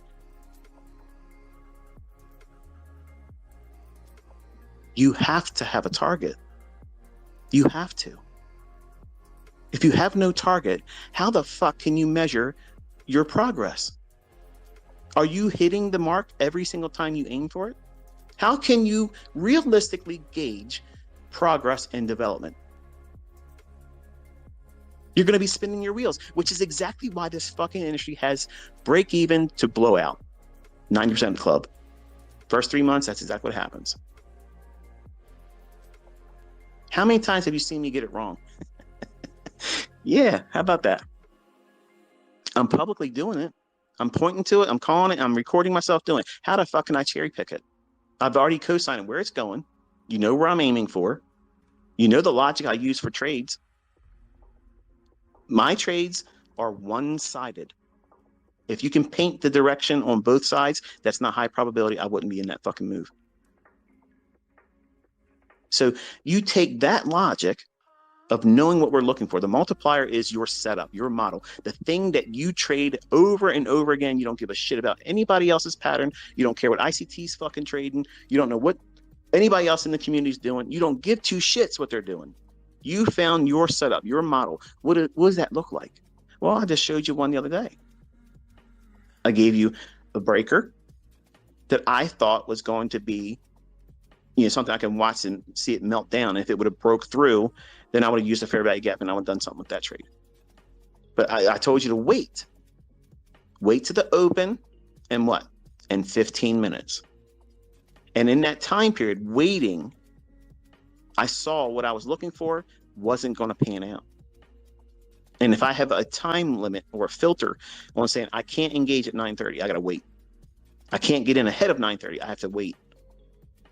Why? PAL. And we are 2 days away from CPI. And it's treated much like what? Non-farm payroll. So you have to be very, very diligent about keeping your level of frequency and trade and engagement limited. Be very, very selective on what you're trying to do. Because these market conditions you watch today is generally what you see coming into CPI. Big money starts sitting still. And the algorithm will paint sideways, run small little shallow runs above highs and lows intraday, and just look aimless like Eurodollar. It's still doing something. 2, 3, 4, 5 handle, pip moves. But that's not what I want to be trading. Can I go in there and do that just to prove it to you? Yes. But I want to teach you the right way of looking at a market that's really moving. That's where I'm taking your attention. And I've been there for months. That's index futures right now. And Forex might get crazy again. And if it does, I'll migrate right back over to Forex. But right now, the risk is too high for what it's giving out. No, thank you.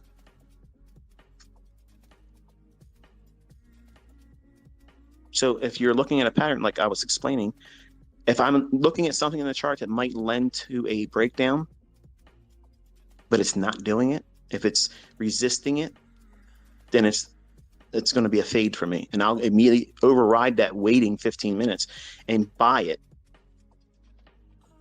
and accumulate my position in that breaker that would otherwise be what? A premium array that I would go short on. If it's rejecting that, it's saying, no, I'm not doing that, then I have to do what? I have to concede and say, okay, I was wrong in my analysis by having that on my chart. And then I have to do what? Either make the decision to do nothing, stand on the sidelines, or reverse.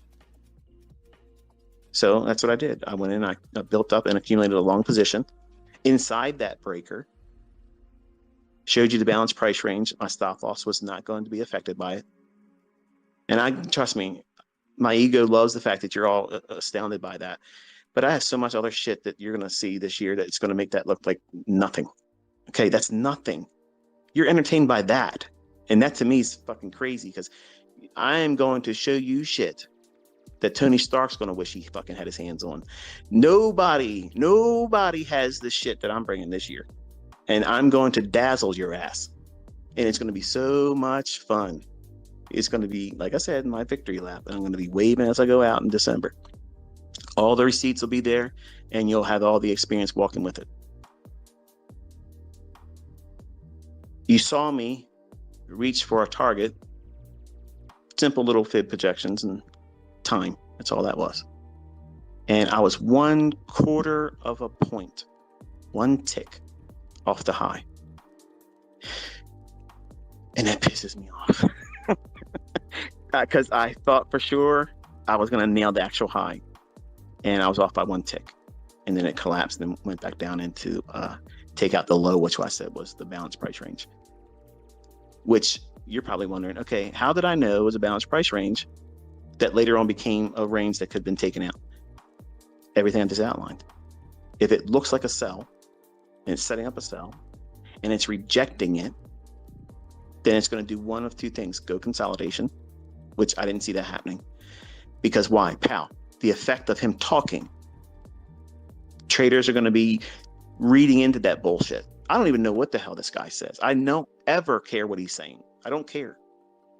I don't ever read those fundamental data. I don't read any reports. I could give two shits about what they say. I don't care about that stuff, because price is going to tell me everything. Because price is manipulating the minds and influencing all the decisions in every trader around the world that doesn't know what the fuck they're doing. And that's how I was able to look at something. I was ready to do something, and I was like, nope, that's not happening. Reverse is going up. And then, boom, there it was. Went back into the new week gap opening. I said I want to take 10 off there. You saw me do that. And at the high of the gap, I took something off there. And as it ran up, it had a nice expansion on the upside through that gap opening on Sunday's opening. I took another portion off, and then you watched me run right into the target. Only off by one tick. Folks, that's not luck. That's not luck. That's logic. It's not rooted on any horse shit out there. Nothing. John Murphy don't have it in his books. Everybody else out there talking horse shit. Nothing. It's a simple understanding of time and price, and understanding market sentiment. You'll learn about that this year. I'm going to be talking about it every single day. I'm going to be talking about where retail will see the marketplace and where those instances are where retail is arm wrestling smart money. We are looking for those points right then and there. That's when our high probability setups are occurring. That's your multiplier. That's your pattern. That's the thing that you're going to do every single time you go in there and look for a trade. That's what you hunt. If it's not there, guess what you're doing? Nothing. And you're not going to regret it. You're not going to feel anxious. You're not going to fear missing out on something, because who gives a shit somebody's trading a breaker over there? Who gives a shit they're over there trading an institutional order flow entry drill over there? Who cares if they're trading in a market maker buy model when you're selling short, you're looking to sell short? Who gives a shit? That's not your trade. That's not your trade. That's equivalent to seeing somebody else's significant other and saying, wow, I'd like to get a hold of that. But you're married to somebody else. You can't do that. I mean, I guess you could do it and get yourself in trouble. But the point is in trading, you don't want to do that. You cannot do that. You got to stick to what you are married to. And that's your model. That's your market. That's your multiplier. The thing that you're going to do over and over and over again. And that is going to be multiplied with the heavy lifting of money management. Because if you're aiming for 3% or 10% or 6%, that's a static return that you're aiming for every single month. Your risk need not be high to meet these thresholds in terms of returns. Not even 1%. How about 3/4 of 1%? What if you risked 0.75, which is less than 1% risk? And nobody writes books about this shit. Nobody makes videos on YouTube about this stuff. Nobody makes courses. They don't teach their shit with this logic, okay? But if you're going to have the advantage of having funded account balances, which you really don't have, but they're going to offer you that, and you're able to take money out like you see my students all around the world doing now, I promise you they're still trading way beyond where they should, because they want these big windfall victories. You don't want that. Not when you first start out. You don't. As much as you want to believe you want it, you don't want that. You want this shit to be steady Eddie, easy money. Something that's easy to do over and over and over again. You're not trying to flip your fucking account. You're trying to take money out of it. Every single opportunity that you can take the money out and they allow you to do a payout, you do it. But what I want to let it grow. Fuck that. How do you know this company's going to be existing 6 months from now? And what if you work that account up and you build it up and you build it up and you build it up, and all of a sudden regulation steps in and says, yeah, we're going to change the way this is being done. You don't think it can happen? Nothing would surprise me anymore. Nothing would. So as you make the money, you get the fucking money. You secure the bag, you pay your fucking bills, you get your ends meet, and there you go. You save some money up and get your own account. You have to have multiple streams of income. One stream of income isn't going to be it. I'm a millionaire, and I still have multiple streams of income. I'm not going to bed at night sleeping about who's going to watch my fucking videos, okay? I'm not worried about, am I going to be able to get a trade tomorrow? I'm not worried about ever doing a mentorship ever again. Think, folks, if you're worrying about money, you have a full-time job in fear. And it doesn't pay well. It gives you ulcers, it gives you stress, it's toxic, it makes you miserable to be around. And I'm telling you how to change all that. Because if you don't change that mindset and start seeing how this is obtainable, your model need not be complicated. Even though you might look at what I'm teaching and see how intricate it could be and sophisticated in many ways, it need not be that way for you. Look what I've been able to do with last year's model. And you can simplify everything that I teach just like that. And like I said, I'm going to literally teach you late entries. After a move already started, I'm going to show you how to enter doing that. And it will still beat your fucking job easily. And you need not be afraid. I'm going to show you how it's not chasing price. I'm going to show you the contrast of what chasing price is and when it's not chasing price, but still offers you a low risk, high probability entry. Folks, listen, there is no excuse this year. You have no excuse. Zero. The only excuse you have is you didn't show up every day. And then there it is. I guess that's it. But if you show up every day, you have no excuse. I'm going to lay it in your hands. You're going to handle it. You're going to see it. You're going to feel it. You're going to experience every aspect of seeing when the market's going to do this and when it's going to do that and when it's likely to fail. And you're going to see me get it wrong and how I'm going to engage it. You begged and pleaded and begged and pleaded, and now I'm going to give it to you. So there's going to be a lot of folks out there just going to watch and see if I get it wrong. That's fine. I want you to go into this with the intent that you're learning how to do this. And you're also going to see how often I get wrong. How often do I get it right? How often and how precise is what I'm going to show you and where the market goes. That can't be faked. And there will be no other recourse for anybody else to say, well, it's luck or it's cherry picked. How can I transfer cherry picking logic? People out there are doing it. They're making money. So how can anyone argue against this when you are going to get a free ride for the whole year with good old ICT?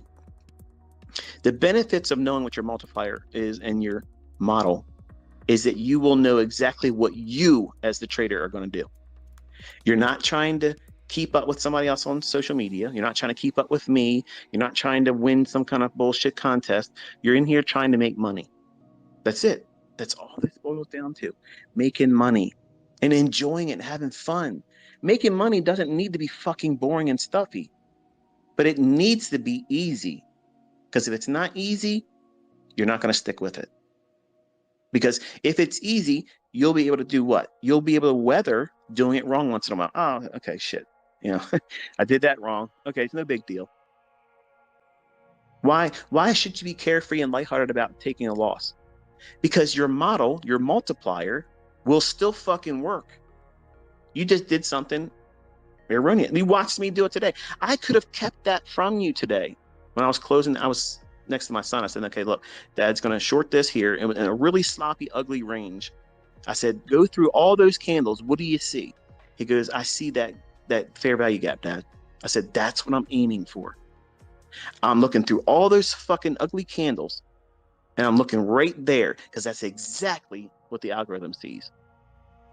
It's not looking at every single one of those individual 1 minute candles. It's looking at what? That fair value gap. And it's going to go back to it, return, back to it, return, back to it, return. And then it's going to do what? It's going to reprice lower to that fair value gap that's shaded in blue.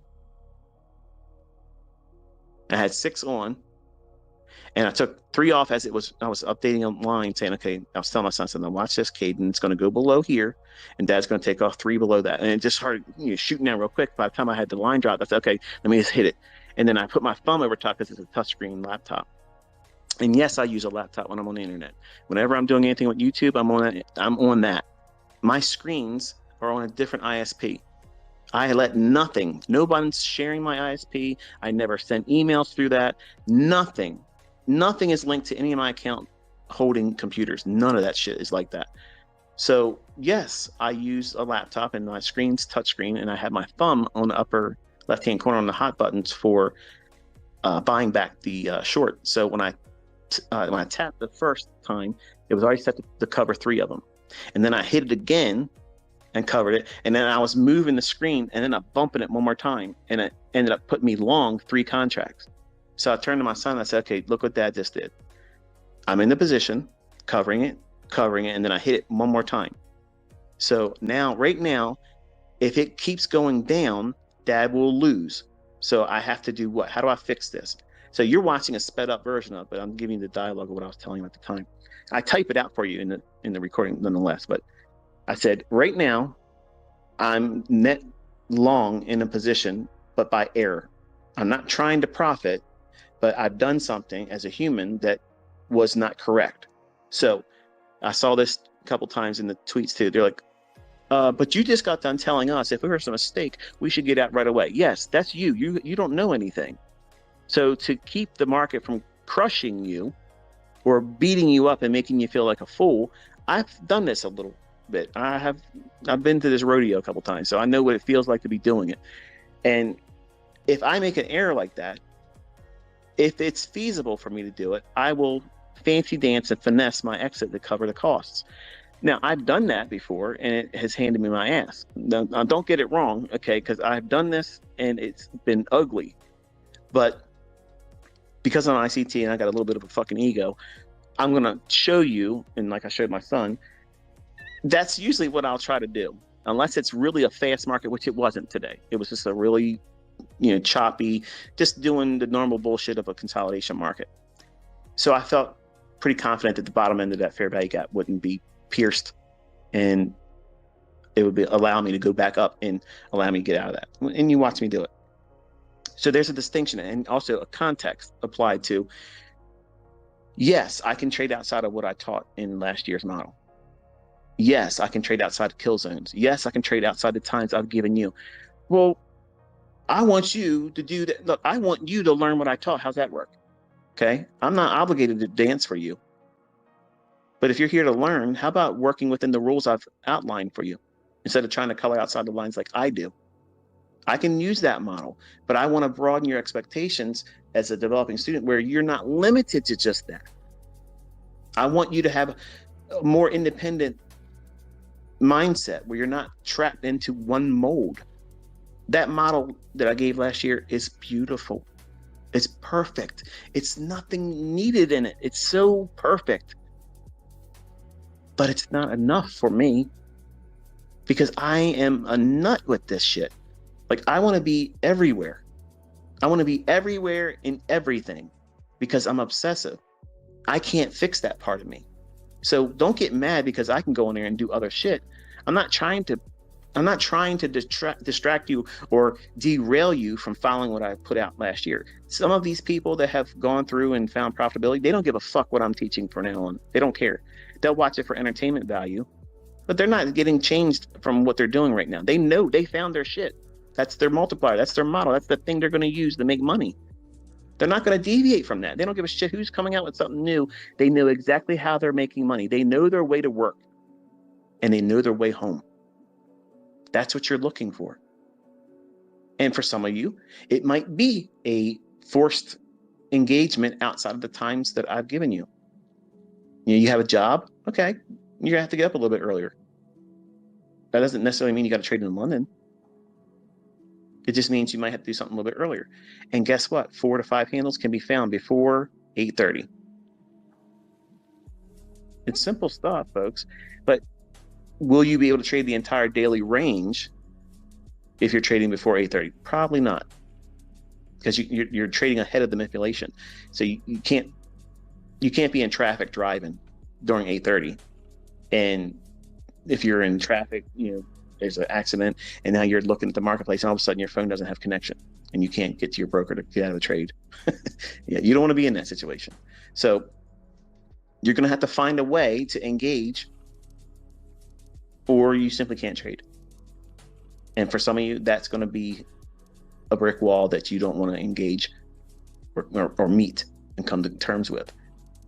But you're going to have to make changes in your life. Some of you will have to do that to be able to do this for a living. And there's no way around it. Unless you're trading a daily chart, which you can. You're going to have really wide stops, really, really, really small positions, and takes forever for your trades to pan out, but it can still be done. You can make 3% using a daily chart. Never even trading a lower time frame. There's nothing says that can't be done. It can. I personally can't do that because, well, look, today, I can look at a 10-second chart and see dozens of trades inside of 3 hours. I could be in there, firing them off, boom, boom, boom, boom, Tommy gunning it, just laying it out there, and have a field day, which is exactly what I was doing with those MT4 accounts. Everybody claims was what? MT4 server. That's some bullshit. Look what I'm doing on TradingView with a 10-second chart. That's the same shit I was doing, using my charts through the MT4, seeing my charts and then timing it with the MT4 platform. So when I was running up those $1 million accounts, nothing was done with trickery. Every single position that I did a new pyramid in, I was risking 4, sometimes 5% on every new position. If you're drilling it that hard and you keep building and building and building and building, it doesn't take long to build that up, folks. It does not take long to do that, but you have to know what the fuck you're doing. And over a course of a month and 2 months, 3 months, shit, it's just math. It's just math. But for some of you out there, especially Goldman Sachs alumni, you couldn't accept it. Too fucking bad. Sucks to be you. But you're all going to get a taste of all that fun stuff this year. You're going to have all kinds of fun with ICT live. And when you have all this information in front of you, at the end of this year, all the things you're going to look back and say, these are the questions I had that I thought they were paramount. And they were hindering my learning when they should have never been a cause for concern. You're going to know exactly how to go forward without me. You won't need to watch my videos. You won't need to come back and see what I'm talking about. You won't need to have a handheld experience with me. You will be independent. You won't need to buy some bullshit software. You won't have to be subscribed to nobody's signal service. You won't have to be part of some fucking Discord, chat room, Telegram, fucking Facebook groups, all that bullshit. That's all distraction. You want to be living your life, not chained to social media. Fuck social media. Fuck Twitter. Fuck all of it. Because it's a drain. And once you get to that point, when you can sit back and say, okay, I know exactly what I'm doing. I know what I'm looking for. I know when I should not be doing it.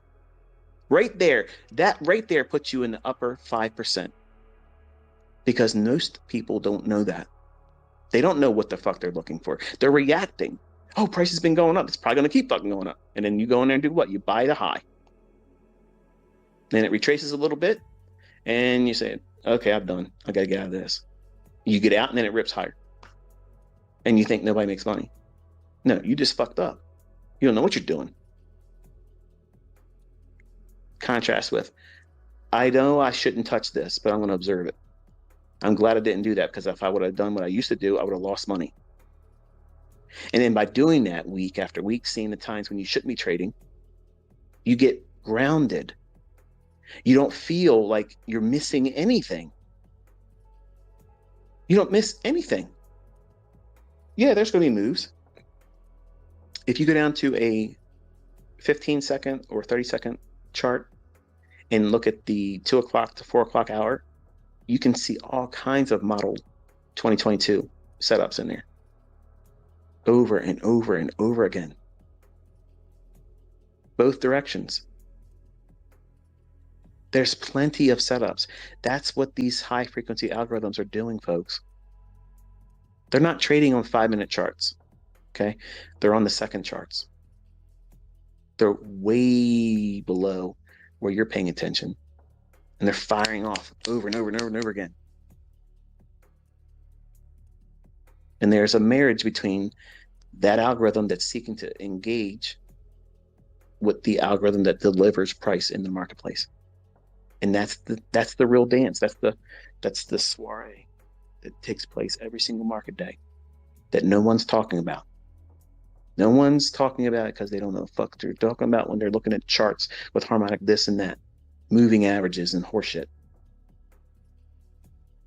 None of that stuff makes these markets go up and down. None of it. It's money. It's the liquidity, the orders. And if it's not the orders where it's going to go there with the intent to do what? Create it and engineer it. And they're going to come back and get it later on. But you're looking at the depth of market thinking you're figuring this shit out. I got level 2, baby. ICT's full of shit. He's looking at order blocks. I got all this. Yeah? Put your chart on the fucking screen live when I'm doing it, and you call every minute candle like I'm going to fucking do. I'm going to paint you a fucking Picasso every fucking day of fucking, every time I get on that fucking live stream, you're going to see something. I'm going to paint a fucking Monet, okay? It's going to be beautiful. And I'm going to choke you sons of bitches that doubt all this stuff is algorithmic, because you're going to have nothing to say. Nothing. And you're all going to be converts by the end of the fucking year, okay? You might be secretly converted, but you're going to be converted. You're going to be watching every fucking video I've ever made, downloading everything in case I fucking get a case of ass and delete it all. I'm not. Don't worry. But I can't wait for all of you to have the confidence. You think this is arrogance. It's not. I already know what that fucking market's doing tomorrow. I know what it's going to do on Thursday. Partly, not CPI. That's the part I can't do. I don't care. I'll stand aside, let it do what it needs to do. But guess what happens after 20, 30 minutes after that happens? I'm in there again. They can't stop you from doing this, folks. Until they turn the markets completely off, they shut the show down completely, there is no way they're going to stop you from doing what I'm teaching you. There's no fucking way they can. That's the understanding you get. Once you see what it is I'm teaching you, there's no fucking way that they can stop you from doing this. There's no reason for you to fear it not working in the future. This is how the markets fucking work. How hard is that to understand? Like, this is it. This is the source. This is it. You're going right to where the rubber meets the road. And that's exactly what these folks that tell you not to have monthly goals don't know. They can't stand when I'm out here every single day telling you what's about to happen and happens. They're punching the fucking air. They're flipping the fuck out. They're talking in little circles or little discords in their fucking chat rooms. Oh, ICT's a fucking dick. You know, look at him. He's over here talking this bullshit. He's over here cherry picking. Cherry picking what, motherfucker? I'm putting it out there in public. Everybody sees it.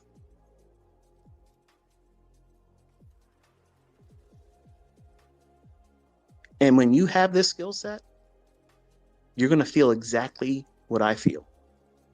And some of you that are weaker and younger, you're going to do the same shit I did when I was 20-some years old. I was the biggest dick, the biggest prick there ever was. And you can hear it sometimes. It's still in me. That young man still likes to raise his head up once in a while. But the old man in me has to remind his ass, sit the hell down. But that humanity in me is still there. But you're going to feel what it feels like to know what you know. And nobody can take it away from you. Nobody can make you forget about it. They can't discount it. They can't say it doesn't work. Who gives a fuck how many people are going to doubt you? Listen, you start making $50,000 a fucking month. How many people will it take for you to be convinced that what you're doing is bullshit? How many people will it take for you to be convinced that you making over 6 figures every 6 fucking months consistently? How many people will it take for them to convince you that what you're doing is a waste of your fucking time? How many people does it take you to do that? There ain't enough. There ain't enough. And you're going to understand you're bulletproof. Who gives a fuck who likes you and doesn't like you? Who cares? Is it going to change how you sleep, where you sleep, how you eat, how you raise your children? No. What you do with your money is your fucking business. You don't owe anybody an explanation what the fuck you're going to do with your money. None. But they're all going to tell you what you should be doing with it, what you shouldn't have done with it. So don't even invite them into the conversation. You got to keep those types of people, which is the public, the social media fucking clowns. They're all going to pretend they know something better, and they ain't bringing shit to the discussion. To let them influence anything in your development is stupid. Look around.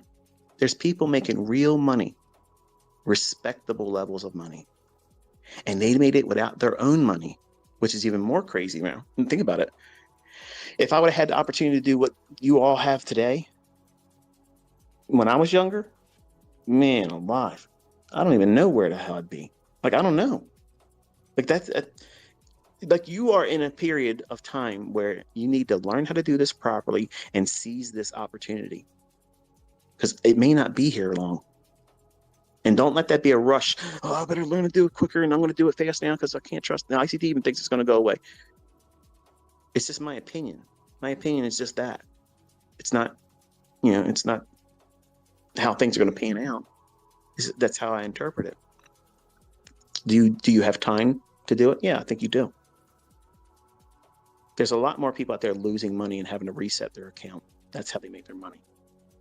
But I'm really interested to test that fucking shit and make more profitable students and see what company I can shut the fuck down. I was literally telling Caleb the other day, I said, you know what? It would be fucking great if I could get into one of these companies, but not let them know it's me. Like, I don't want to be known, because right away, it's going to be like, oh shit, ICT's here. They'll let me in the door because they want to copy everything I'm doing. But I want to go in under the radar, right? And this is what I was telling my son. I said, I go under the radar, go in there, make a little bit the first month, shit myself the second, third month, bring it down, do like a 50% drawdown, and then creep back up, and then go up, $250,000, $300,000, and then lose half of it, because that way they feel like, okay, they're gonna blow their account. Just give them time, and then run that bitch up to like $3 million and see if they'll pay out. Like, honestly, like, I don't know if they could do that. Could they cash that check? Because honestly, that's exactly what I was telling Kayla the other day. I was like, I'm so tempted to do that shit in 2024, just under the radar, just like, try it. I'm just watching. I don't know much about the prop firms and shit like that, but that's exactly what I've been contemplating. Because once I'm done teaching, I'm going to be doing my own personal shit. But it doesn't mean I'm disappearing off the fucking planet. I'm going to still be on YouTube and doing stuff, just not to the degree and level you're seeing now. But I have a lot of things I want to look into, and that's one of the things I've contemplated doing. But I think I've covered pretty much everything here. Got to go through my notes real quick here.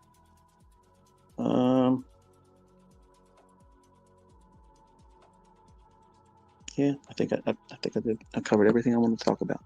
So, in short and in closing, I didn't think I was going to be this long, to be honest with you, but I'm feeling better.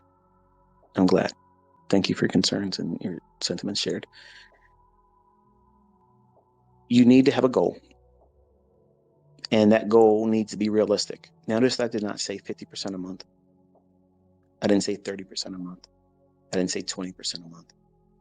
I think the upper echelon of consistently profitable and realistic rate of return per month is 10%. As you get higher up in your money, you start using big sizes and large account balances and such, you don't want to increase the rate of return on a short-term duration like a month. You don't want that. As you make more money, you want to gradually reduce the level of what you're aiming for, which makes your job easy. You don't ever want to create Olympic size, feats that you have to accomplish. Okay, let me give you an example. The Robbins Cup. Everybody hears me talk about this stuff, and this is why I tell everybody that if they have shit to talk, go over there and do it. I want to see you do that. Okay, and they don't ever do it. That's a real competition. It's got real traders in it. A lot of names keep popping up every single year. They may or may not win it, but they place, and I have a lot of respect for that. Every single one of those individuals that start that competition, and here's an experience for you to watch going forward for this year.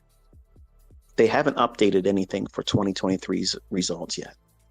So I'm not sure, when they'll put it up, but the first time they post it, I look at it every single day. And I love studying it throughout the year because you can see the same the faces that show up initially in the first month or so, they fade in and out. Sometimes you never see them again. Sometimes they'll fall off and they'll come back. Some of them will fall off and come back and then get really high up there because they're pushing harder than they need to. And everybody, I'm sure, when they first sign up, they just want to win it. And then something happens when they get in there. They feel like they got to do more and more and more and more and more. When really they should be just doing what I'm showing you here.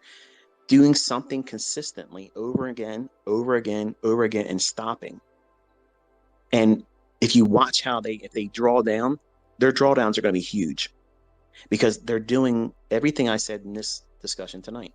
When they have a losing trade, they're trying to correct it right away. They want to put an eraser on that mess up, trying to keep the level of performance at its highest. That's unsustainable. That part of trading is unsustainable. Nobody can sustain highest equity amounts. I have drawdown. Everybody's going to have drawdown. Okay.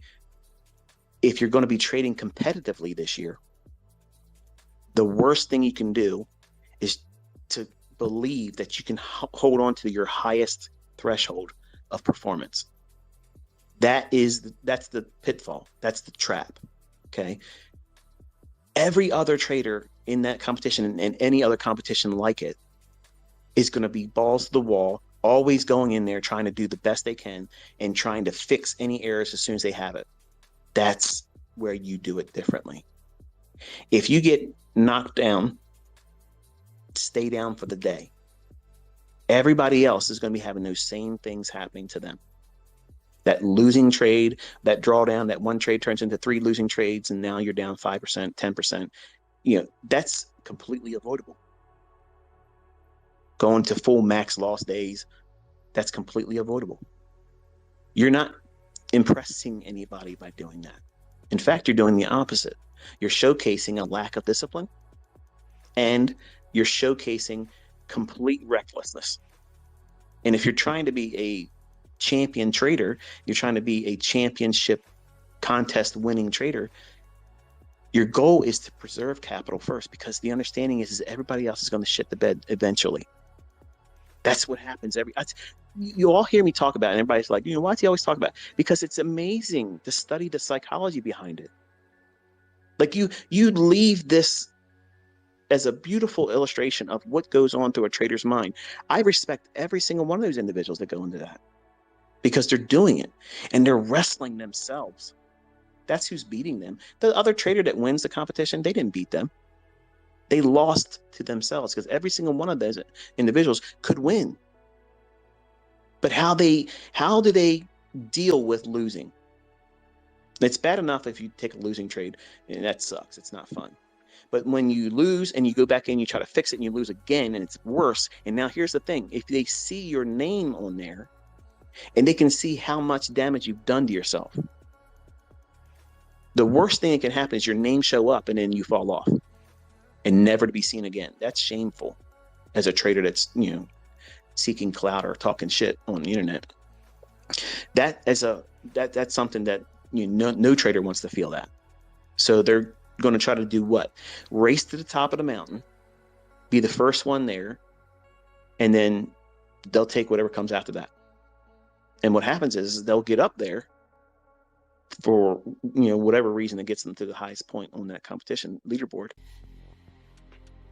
and then they'll see somebody coming up quick, and they might be over leveraging like a nut and getting lucky and being boom boom boom boom boom and big name movement in the leaderboard, and they think, oh shit, this person's going to lap me, I better start putting some work behind them, and getting in there, doing more trades and do more leverage, and don't use a stop loss because I can't afford to get stopped out. And they start abandoning sound logic, not realizing that if you look at what goes on in that competition, very rarely does anybody come out the gate consistently, not have a lot of drawdown, and just keep chipping away, moving up and up and up and up and up. Nobody does that. There's never been a year, and I've watched it since 1996, every year. And it's such a fascinating study of human psychology. Like, you got to put yourself in these positions that these folks are feeling the pressure of the people underneath them. And sometimes hot shots come in there. And I've watched a couple of them come in, and I'm like, damn, he's up 500% in one day, and then they're gone. Never seen again. But 500%, that's nuts. Like, that's a lot in one day.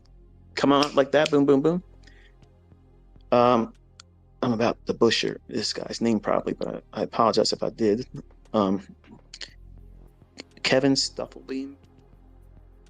He was doing really good like a year ago, and he had the second highest rate of return on the Robbins Cup.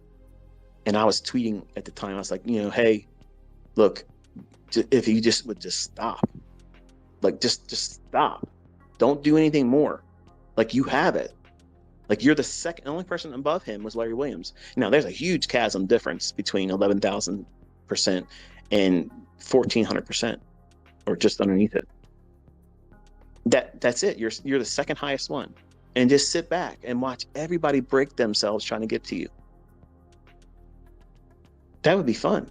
And I would enjoy seeing that, because I'd be in there laughing with them. Like, I'm watching people come up, they get real close to them, and then they try to pass them, and they break themselves down. They're down 30, 40, 50%, 100%, 200%, and they fall off and they come back again.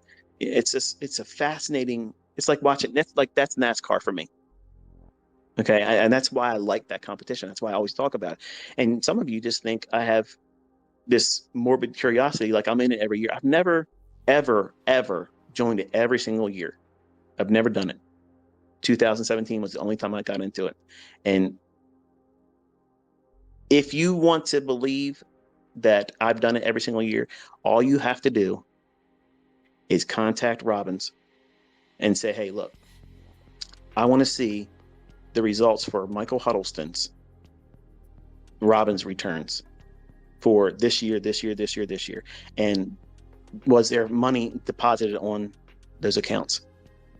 You're going to have a record of me registering in 2018, 2019, but there is in 2020, because talking options lady, she said she was going to do something. I said, okay, I'm registered, and there it is.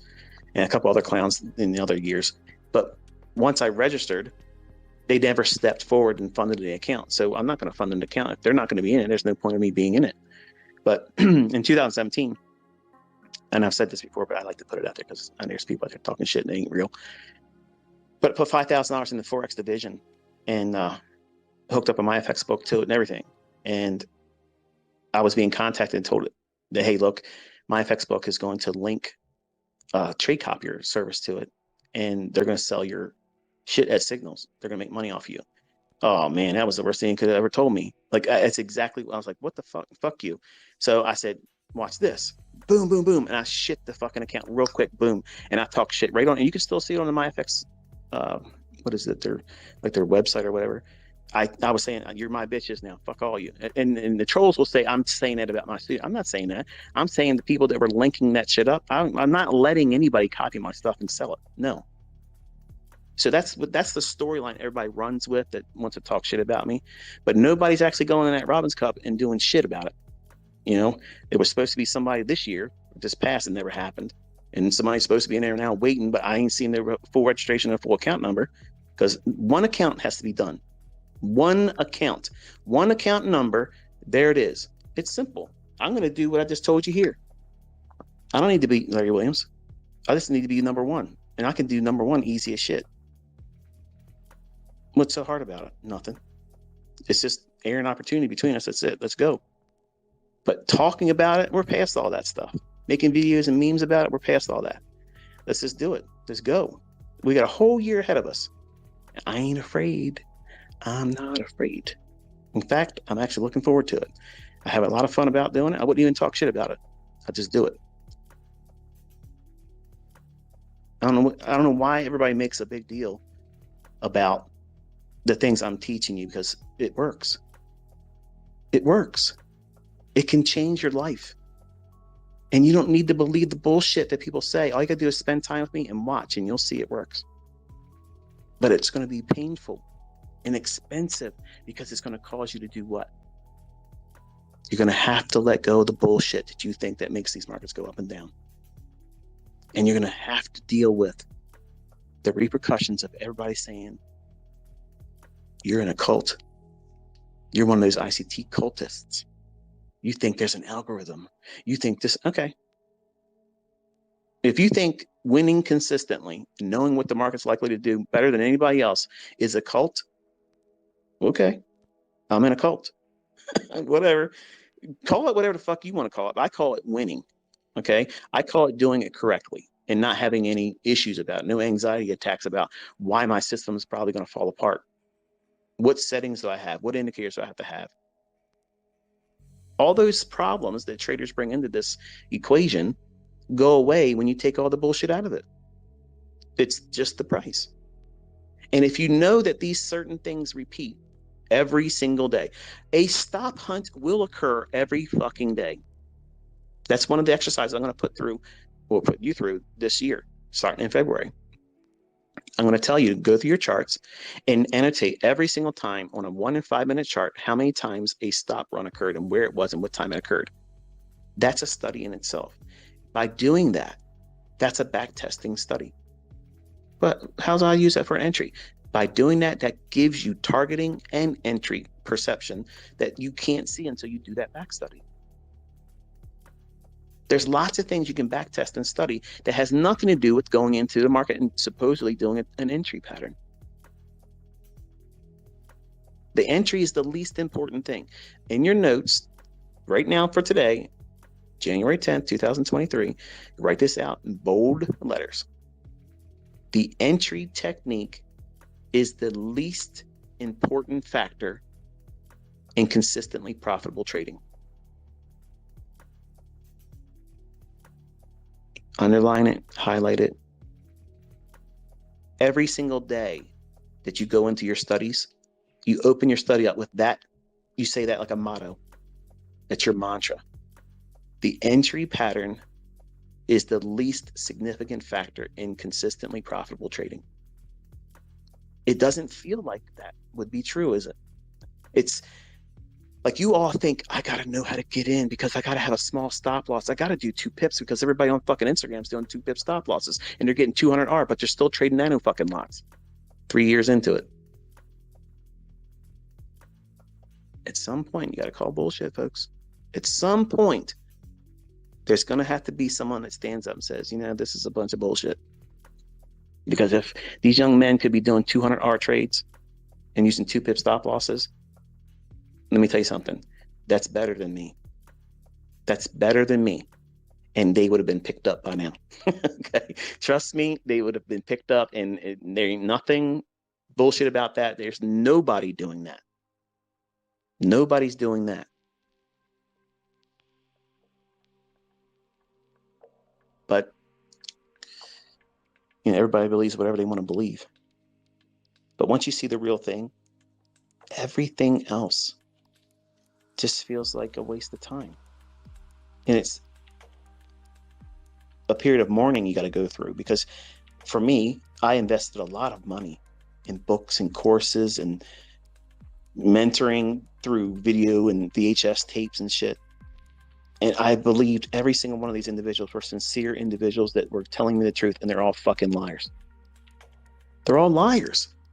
They're all selling shit because they didn't make money trading. That's interesting. I was not charging for a long time. Then I did charge because I was pissed off when people were selling my free stuff. And then to prove that I don't have to do that, I stopped selling.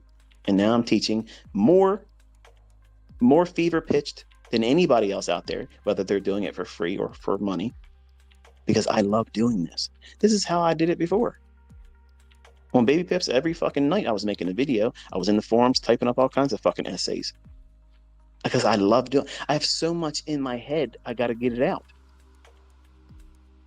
I have experiences, I have knowledge, I have wisdom. And if I die and I don't share it, I feel like it's wasted. So I'm like a fucking fire hose. How many times am I supposed to stop in this discussion? Right. And there's no ad revenue. We're just talking like close friends would. Old high school chums that, hey man, I ain't seen you in a while. What have you been doing yourself? Oh, I've been doing this. You want to learn how to do it? Oh yeah, show me how to do it. I wish there was a way we could all connect, you know, physically, shake hands and say, hey, but there's some, you know, distances that we're not going to be able to bridge. And we have to do it this way. And it's more efficient this way. And it feels for many of you like one-on-one, like I'm talking to you. When I have my sons and my daughter's face in my mind when I'm talking. And that's why it feels genuine, because I'm saying everything to them in this recording that would be said to them if they were here. Much like that movie with Michael Keaton, My Life, where he knew he had a terminal illness and he wanted to record all kinds of stuff, teaching his son, you know, because he wouldn't be there. You know, I treated my videos like that for my kids. Not that I'm terminal, because I mean, obviously I was sick today. I thought I was dying. It sucked, but I feel much, much better now. But I wish there was a way for us to have a better experience together. I've had folks reach out to me and say, hey, look, you know, I want to do an event with you. Everything's funded by us. You know, it would be for profit, and we would pay you for your engagement. I just don't want to do that. Like, I don't want to do that. Because number one, I'm probably not going to feel good about the experience doing it. Two, you know, the only thing I want to sell in the future is the book. That's it. I don't want to do mentorships, and I don't want the books to be terribly expensive. I want them to be obtainable for all of you. And I want you to know the things that I want you to know. And you'll have it. You know, it's like a testimony to everything that I've gone through, what I've learned, what I wish I would have done differently as a mentor, and what I've learned as a mentor, as well as real order block theory. What is this thing that is my order block? Because what you think you know about it isn't it. It's just the initial introduction to it. And there's so many things that you don't know about it that a very big book will be the only way I can communicate. And the wonderful thing is anybody that hasn't gone through the videos that I've done on YouTube and the mentorship core content, the book won't work for them either. Everything I've ever done has been calculated and planned and intended to make sure the weak don't get it. The lazy, the shortcutters, they're not going to get it. But to appease everyone, and also to clear my guilty conscience about making it hard for most people, I'm going to do what I'm going to do this year to make sure you see it real, live, right there in front of you. And while there is a small delay, and it may be a little bit bigger of a delay for other people in different parts of the world, between what I say and what's on my chart on the YouTube live stream, and when you see it on your chart, there's a small little delay in that. If we're looking at 1 minute charts, that might be a major impact between what I'm calling and talking about and before your chart shows it in the relay from whatever I've done said in the live stream. It's got to travel all around the internet to get to your computer or your device, and you're watching and listening to me live. So that delay, you need to be able to compensate for that by having your own real-time data with E-mini S&P and E-mini Nasdaq. If you don't have that, that's going to be a disadvantage for you. And I know some of you are trying not to spend money, but if you're trying not to spend money, but you think you're going to make money in trading, you are already setting yourself up for failure.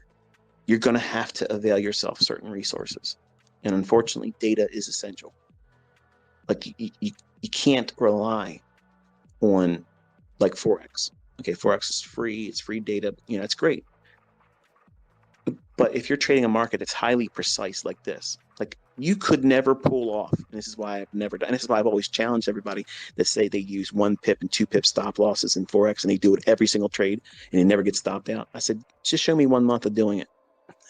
They've never done it. They've never done that. You can't do those tight stop losses in Forex because the brokers that you're in, they have their own internal house of liquidity and you're in it. And then they reach out and they get you because you're in an order. It's going to trade right to your price. In the futures market, everybody has the same price. See the difference there? Everybody has the same price. So if you're going to be trading in a professional market setting, you want to be in what? That one. And that means you're going to have to pay a little bit of money to get that feed of real-time data. And it's such an insignificant amount of money. So I know a lot of you are in impoverished nations and you're trying to learn this so you can do better things and climb your way out of that. And that's commendable. And I have students who have done that. But if I'm not in Forex and my attention is in this market, you're going to have to adapt, knowing that what I'm doing in this one will work for you in Forex too. I'm just not going to be in Forex. I'm not going to do that. I will tell you my bias. When it's there, I don't have a bias. I didn't share it last night. I just reviewed. Look, we gave you levels and it traded to them and dollar did exactly what we were expecting. And how did I use that information? If the dollar was dropping, that means the S&P can go higher. It's a teeter-totter effect. One up, other one down. Risk on, risk off. There's going to be times when you see us doing live streams and I'll explain how when the dollar is going to be going up and the S&P will be going up too. Well, what do you do with that? I'll explain all that at the time because it's all short-term in nature. And that break in the correlation is significant when it's there. Much like an S&P divergence. But talking about it conceptually without having it being right there in front of you, it doesn't have the same impact of saying, now watch this 1 minute candle right here. It should not go above this candle's high, and it's going to go to that candle right down there. And you're all watching on the same 1 minute chart. And then it happens. And then you're going to be like, what the hell did I just see? And you're going to think about all that shit you read in books and videos and all the other stuff, these indicator things that's always taking your attention away from that. Because here's the thing. I looked at these charts when I was working, when I was driving. I had chart books next to me. When I got stopped at a red light and I was delivering because I used to do vending. I used to do candy machines and soda machines, coffee machines. That was my job when I was learning how to trade. So I was driving around in a Suzu liftgate truck full of candy and sodas and shit, going around servicing machines all around the Baltimore area. Worked for a company out in Owings Mills that doesn't exist anymore. But I had charts with me constantly. And I lived and breathed this shit. Like I couldn't get enough of it. Clearly, you can tell still at 50 years old, I am still immersed in this because it is me. Like, this is me. My wife says it all the time. It's like, this is you. This is like, we're small little pieces and extensions and peripherals to your trading. We're the small little extras in the play that is ICT. And unfortunately, that sucks as a husband and a dad. But as a trader, it makes me fucking rock hard because I know what that means, because that means I'm in it. I'm all in it. My entire life I've been that way since the 5th of November, 1992, on a Thursday night at 9 p.m. in my aunt and uncle's house, reading a book that literally was a roadmap to lose money. But when I lost that money, folks, let me tell you something. That's all it took. That first initial decision. Because I sat there and I was afraid to put that first trade on. I was so afraid to go into the futures market. I thought by going into options, that would be safer. Man, was I wrong there. I lost half of my money overnight, the first night. Orange juice, that shit. By the way, the fella that sent me the little thing, orange juice, I don't have it sitting on my desk, but I do have it. It was cute. The other stuff you sent me. You know who I'm talking about, Mr. Huddleston. But this fear that you probably have when you finally get your funded account, that first trade, the easiest thing you can do is put the smallest leverage on and flip a quarter. If it's heads, just buy something. If it's tails, just sell something and get it out of the way. Once you pop that cherry, not to be crude, but you just got to just do it. You just got to let it happen. Whatever the result is, you've done it. Because you're going to be so afraid of that first trade and you're going to make it more than it really is. And the longer you wait to do that first engagement, the more psychological impact it's going to have when you do take it. So as soon as you get funded, or whenever you open up your live account, the very first trading day, flip a quarter. There it is. And that quarter that you flip, keep it at your trading desk. Because you're going to need that quarter again in the future. When you just feel like you need to have something to distract you from wanting to get out of your trade, flip that quarter. Stick to the fucking rules. You have to distract yourself because that's what indicators do. Indicators are going to distract you from price. It's going to distract you from looking at what really is going on. Because if you always are looking at indicators, this is why this shit has never been observed by anybody else. Because they have constantly been bombarding us with what? Something to look at, a red herring. Put these triangles over your chart, and we're going to call it harmonic. Ride the Elliott wave. Everything's supply and demand. Like everything else is supply and demand. No, these markets don't work like the fucking grocery store, okay? This is totally different. This is absolutely totally different. In the grocery store, we might be paying a lot more money for things today, but it's not a ruthless cutthroat business like trading is. There's nothing like this. And when you get involved in it, you're either going to fall in love with it and fall head over heels over it, Even if you're not profitable yet, you're still going to love it. If you feel that way, I'm going to tell you something. You are destined to do well in this. You have the very thing that's needed. That means the passion and the endearment for this industry. Because if you're a casual, just let me just dabble and see what happens. If I make money, great. If I don't, fuck this shit, I'm out of here. If you lose money and you feel like this is it, this is the worst thing that could ever happen, this decision you made was the worst thing you could have ever done for yourself, the trading is not for you. Because losing on trades or losing an account for a real trader, that doesn't mean shit. That's just a speed bump. Now, I'm not discounting the fear, the regret, the remorse that you're going to feel if you blow your account. That's real. You have to come to terms with that. And you're going to feel that if you have monthly goals. When you first start out, you're going to think you got to figure it out. You're going to go faster, harder than you really should, sooner than you should. And you're going to have that same experience. Every one of us have had regretting pushing too hard, trying to prove something, and you blow out. Let me tell you something. There ain't no shame in doing that. If you blow out, max loss day, blow your account, major drawdown, go into a tailspin, all of that shit is what we do. That's what this industry, that's the common denominator. You're going to lose eventually, but how much are you going to lose? If you push really hard and you try to do Olympic-sized feats and you blow the account, does that mean you suck as a trader? No.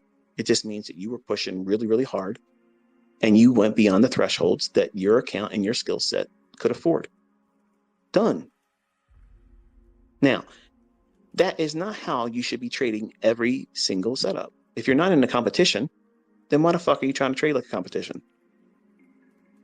Try to trade profitably. Be eloquent with your entries. Precision. Manage risk impeccably. That's hallmarks to a highly skilled professional trader. Knowing what they're looking for, engaging it perfectly, managing their stop perfectly, taking partials when it allows it. And if it stops you out and you don't get your target, who gives a shit? You've made money. That's the whole reason why you took the trade, right? I mean, nobody's in my community saying our targets are the only ones we got to have. Like, when's the last time you watched me do a full pull? I can do them on every single one of my trades. Anything that I execute on, I can do a full pull. A full pull is me not taking any partials. But I'm teaching you by example, this is what you want to look for because you're learning. See, you're going to get in trades early, sometimes late. You're going to do this shit wrong. And that's all part of this. It's all normal for you to do that and fail. That's normal. Everybody does this. And you learn from those experiences. You don't learn from making money. You never learn from making money. The only thing that shit does is make you more hopped up to do it again quicker than you should. You're going to rush back in. And the lesson comes from you not doing what you feel like you need to do when you make money, which is go back in right away because that dopamine hit, it wears off fast. Especially as soon as you take your win to the social media and nobody gives a flying fuck, you're going to feel like, oh, it wasn't big enough. Let me go in there and do more. I got to do 500 contracts of the E-mini S&P or US 500. Because then they'll pay attention to me then. ICT will like my post if I'm using $1 million leverage in my pound dollar trade. If you're using unrealistic expectations in your trades and you're using exorbitant leverage, its chances are I'm not going to like your post. And I'm doing that to show you, be a little bit more humble, okay? Because you're not trading with that kind of leverage. So don't do that. I'm not impressed with those demo profits. I'm impressed with the person that shows precision. Their stop loss is there. They're recording their entry and exit. I love that. And my students do that. I don't like the screenshots of the fake arrows and the typed out how many contracts you're getting. You can tell you do it. I can see it. If I can see it, I know everybody else can see it. I'm not going to co-sign fraud. And some of you want to see me like your post. So that way it makes you feel good. That's your dopamine hit. Instead of doing the work, seeing it pan out in your own charts, you won't need me to like your post. You won't need me to reply to your post. And I appreciate all that adoration, but it's needless. I'm not a fucking king, okay? I'm not a goat. I'm just a 50-year-old dude that has worked his ass off, and I couldn't do it until I was blessed with it. And I'm doing my part to keep it up. So don't make me more than I really am. But you have to be realistic when you do it. Don't be fake about any of it. If you lost trying to do something, be honest and share it with the community. But don't talk in defeated language. Oh, I blew it again. I'm so fucking stupid. That right there, you're anchoring that bad moment with negativity. And you're going to be fearful of that same result the next time you do the same thing you just did. And you might not get the same result, but you'll be fearful of it and you won't do it. And then it pans out. And then how you feel? I don't know what I'm doing. When I do it, I lose. And when I'm ready to do it again, I should do it, but I won't do it. And then it makes a win. And then you're going to flip-flop back and forth feeling like, I don't know what I'm doing. When you have to press into that uncertainty. Trading is a professional loser's game. Every fucking trade that we enter, they're all losers from the start. You got to cover the costs. You got to cover the dealing spread in Forex. Every single one of us has to manage a losing trade right from the jump. Some of us manage them better than others. And you have to remind yourself that you're the only one at the helm. I can't fix the shit when you do it wrong. When you steer into a tree, you done wrecked your shit. Like, I can't fix that. And you have to live with it. You got to come back from that and know that, hey, you're in good company. I've fucking blown lots of accounts as a young man. I've done that. That's normal shit. Even when I was in my 30s, I've set accounts up. And I had my own algorithms where it would put orders in, and I was testing high frequency trading. And I'd set them up, let it go, and then boom, boom, boom, boom, boom, boom. Inside of 1 hour, the account's gone. Because the settings would be off, and I'm pushing it full board. Bang, bang, bang, bang, bang, bang. I'm not doing the trading. My program's doing it. And boom, boom, boom, it's done. Well, I take that data and I say, okay, what did it do wrong? What do I have to fix and debug it? Now, if someone looked at that and said, oh, look at this. He put his account together, sat there for 2 weeks, first day out the gate, boom, shot himself in the ass. Looking at it outwardly like that, it was like, this guy took that many trades and the whole fucking account roasted in 1 day, not knowing that what I was doing was, number one, I'm setting all my parameters up to see what I can do. And it wasn't a lot of money, but outwardly looking at that, it'd be like, oh, that's failure. That's a person doesn't know. I'm trying to automate something. And that failure shows you what you need to adjust and what you need to fix. So there's a lot of ignorance in this industry, especially from people that are just coming in. They don't even know how to fucking trade, but they're going to give an opinion about somebody else. You don't even know what the fuck you're talking about. You have never taken a trade in your life. And you're going to criticize other people and me? Fuck off. Get out of here. You have no idea. You have no idea what you're doing. You have no clue what the fuck you're talking about. And you have no business giving your criticism about anyone. You're still working a job. You've never been profitable. You can't even find a setup, but you got all this criticism about everyone else. That's who some of you are listening to. And you let that shit get into your head, and that's taking precedence over learning. Because if you spend time doing this, you'll see that everything else that anybody's chatting about, it's all bullshit. You're in the right place at the right time with the right person. I'm not going to hand you a bill with a credit card, swipe your this and give me your PayPal that. All this is you show up, you put the work in, learn. It's not going to be easy. It's going to be fucking hard because you're wrestling yourself. But once you finally get past yourself and get out of your own fucking way, then you'll really start to learn. And you'll see that you've made it much more harder than it needs to be. Because it's all basically psychological. You're afraid of losing money. You're afraid of being wrong. You're afraid of failing. You're afraid of your fucking spouse or your coworkers or your family members, your friends to say, I told you it wasn't going to work. It's all a pipe dream. And some of you deep down inside, listen, folks, listen.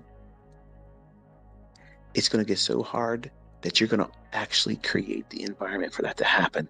So that way it's ending all the pain. That short little momentary embarrassment around your family and friends, your coworkers.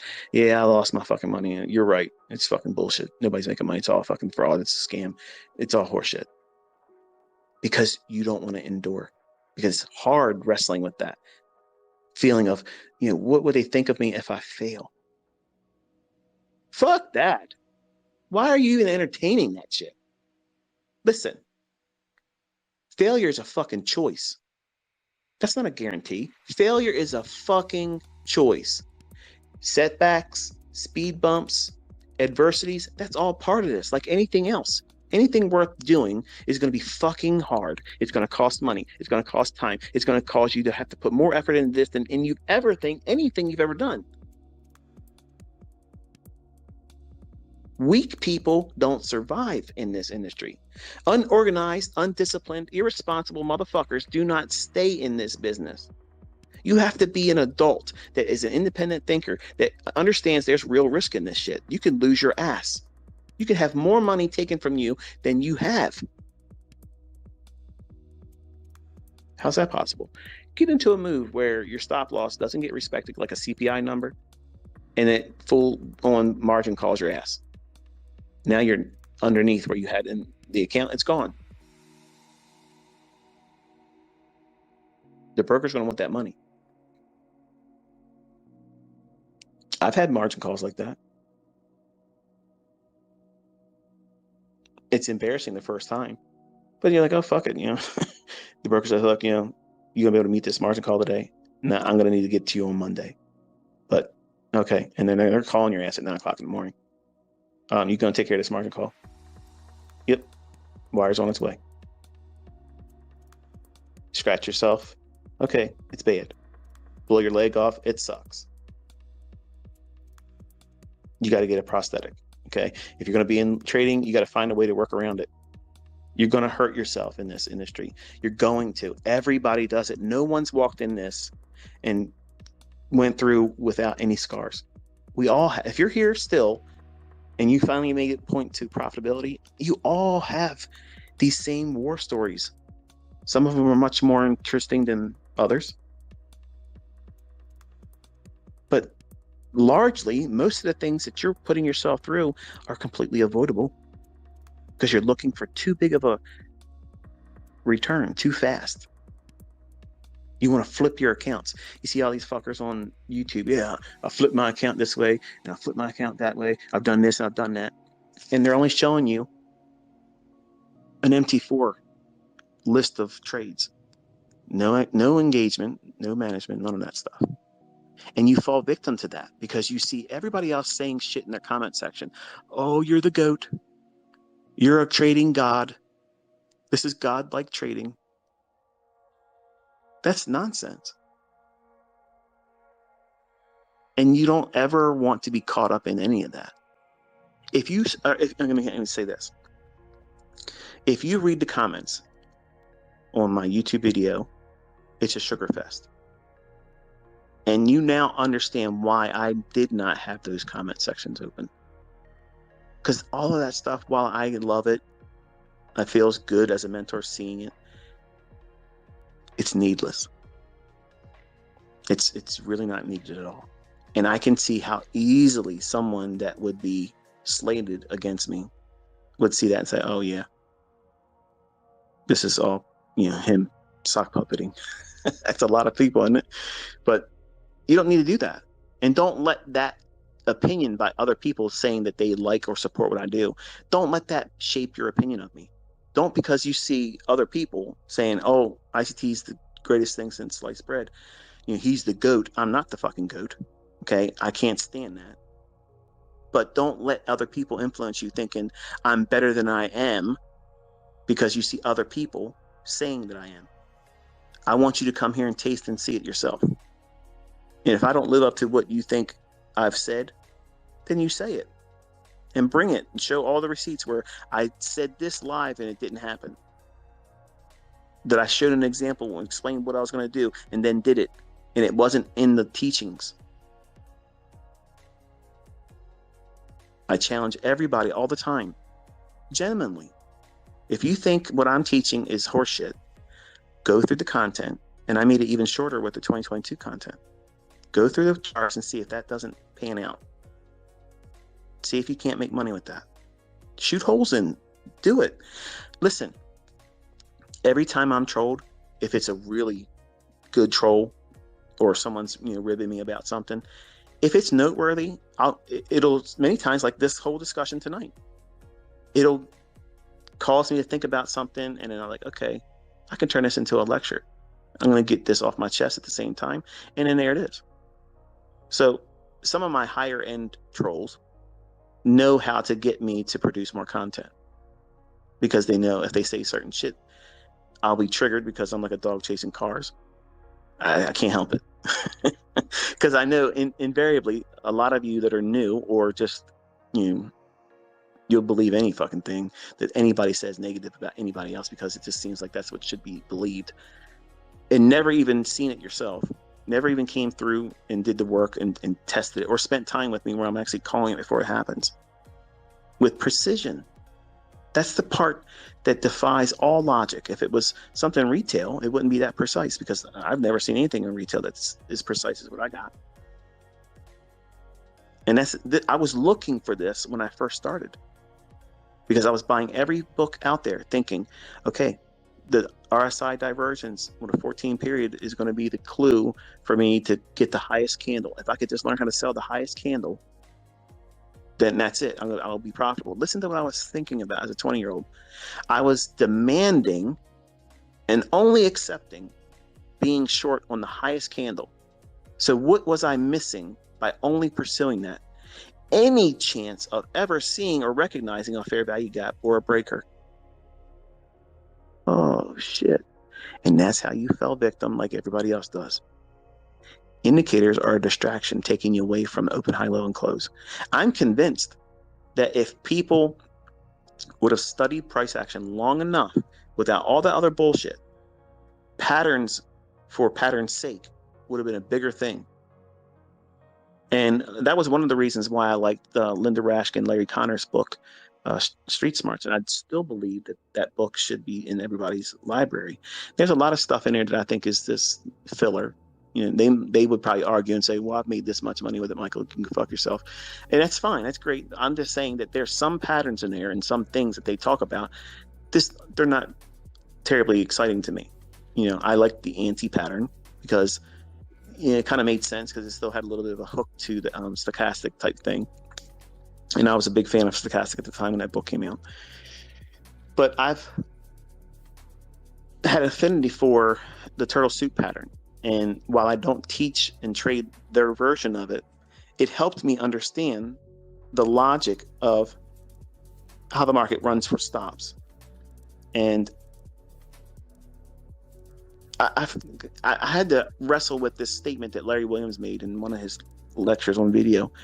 He said, there's these people, and when I played it for my son, we were in our theater about a couple weeks ago, and I said this in the last time I did a Twitter space mentioning it. I'm going to say this, I'm going to close it. But there's a part in the video where he says, I've been doing this a long time, and you hear these people, they got me. Those guys got me. Those guys did it to us guys. That's how he says it in the discussion, referring to someone stopping you out. And he doesn't believe, at least through his material, he promotes the idea, and I'm referring to Larry Williams right now. He promotes the idea that there is no collective entity of someone out there pursuantly going after your stop loss, when I'm absolutely 100% privy to the group that does that. So here's the problem with that. If you learn from that as a young, impressionable 20-year-old like I was, and then everything I was seeing and made me feel like I was on the right path, But my hero, Larry Williams at the time, and I have all the respect in the world for this man still. I'm honest in telling you that him saying that remark was a hindrance for me. When I had it figured out in my second and a half to third year, that remark by him fucked me all up, because I looked at him as like a father figure, because I didn't have my dad and my grandfather was gone. So I was, looking to latch onto a father figure. And this shit's hard, man. And you have so many advantages today with the technology. And look at what I'm doing. I'm fucking still bloviating on about shit. Some of you probably already fucking left the conversation and went to sleep or whatever you're doing. I don't give a shit. If there's one of you listening, that's all I need. Just give me an audience of one. And I'll talk and talk and talk. But this remark by Larry Williams saying that, he didn't believe there was them guys did it to us guys. Somebody stopped us out. And because I had so much respect for him, and I believed everything that came out of his fucking mouth and anything he had printed, like I was the fanboy of fanboys. Like you could have never said anything negative about that man, and I would have fucking wanted to backhand your ass. Like this guy did it. Like he did it. Now, if you look into his personal life, they went after him for tax evasion. They picked him up on the airplane going to or leaving Australia or going to Australia or something to that effect. And he did some time in jail for all that bullshit. And I mean, there's all kinds of fucking shit that run around him. And honestly, I think it's because he beat their ass. Like him or not, he whooped their ass. And they don't want people coming out there feeling like they can whoop that ass.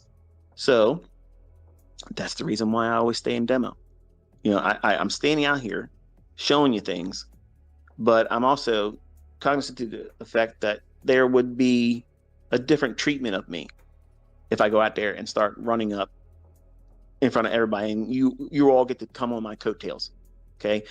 I'm nervous many times when I talk about certain topics, and I don't like some of the things I've said in some of these Twitter spaces when I go off the rails and I say more than I want to say. I can't retract it. I can't pull it back. Part of me feels like it's therapy because I get to get it off my chest, but I'm also aware of, who I learned from, and I don't want to cause any of that kind of static. So I live in that realm where somebody can look at me and say, oh, he's a demo clown, he's a demo baller, this thing, and then it's fine. I coined the term demo baller. That's me. I did it so that way I can stand right there in front of everybody in plain sight, hidden, where only people that would want to learn how this stuff works would give me their ear in time, and they're rewarded for that. But everybody else casually look at me and say, oh, well, fuck him. He's playing around in demo accounts. Great. Perfect camouflage. Perfect. And I've been out here doing it just like this. And people have looked past that mask and saying, oh shit, there's really something there. And that's what I enjoy. I like doing that.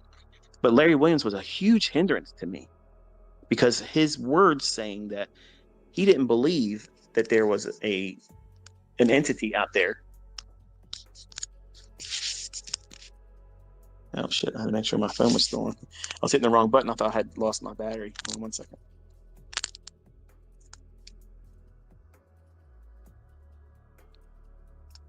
Because his belief in the stop hunt part of this industry, he said that he didn't have that view. And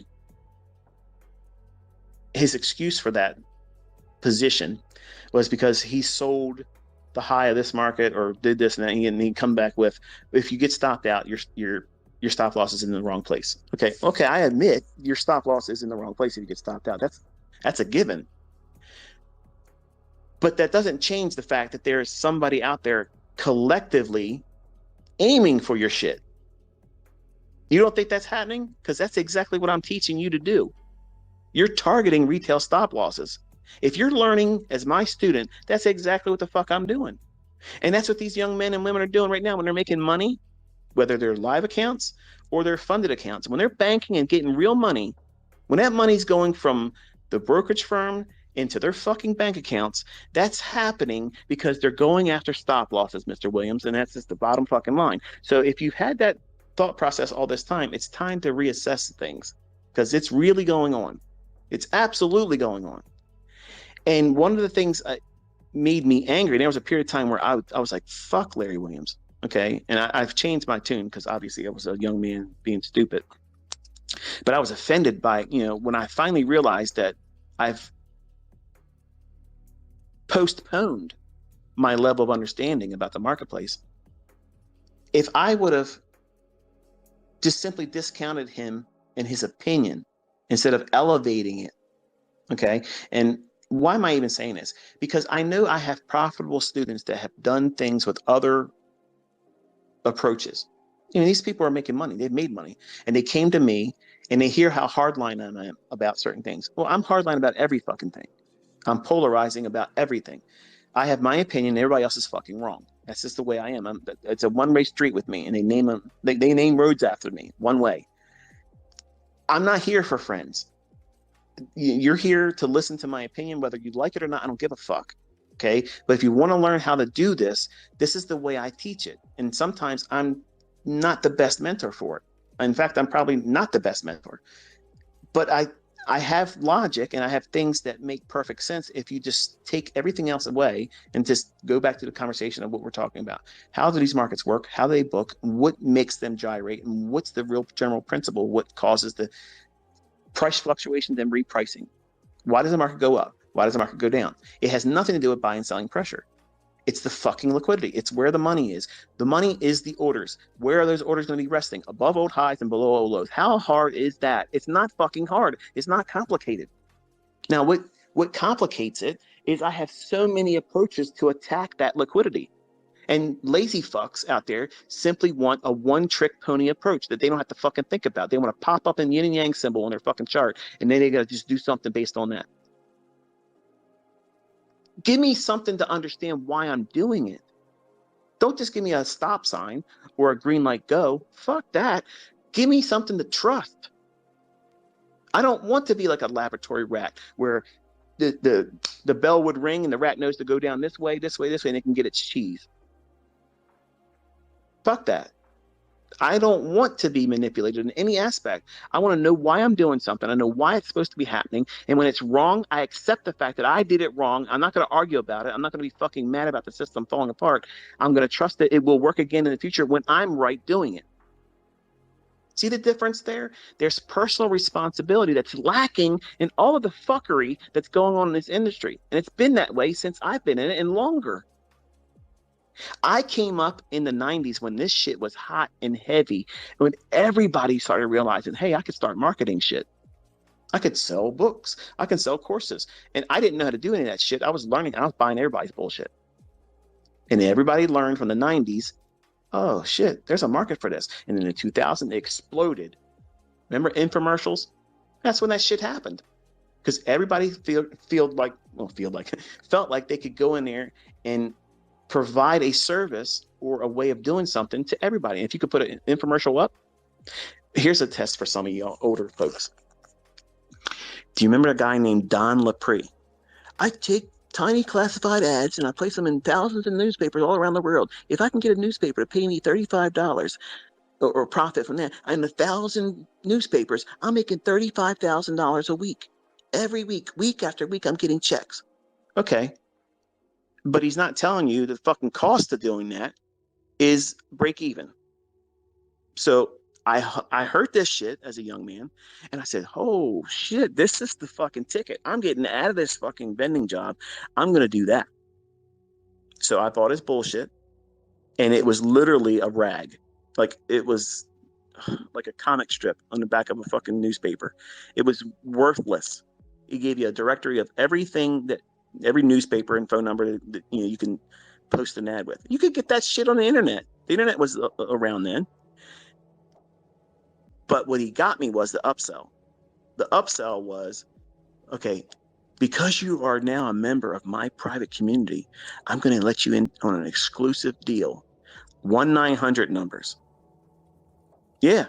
I had 1-900 numbers. I had a betting channel. I had a horoscope channel. I had a dating service line, all that shit. Okay. I had all that stuff. And you know how much money I made off of it? About $8,000. That's it. He made more money than I did. I got $1 per minute for every call that was made, and he had $1.50 of it. Now I had to do the advertising, but he made more money off of it.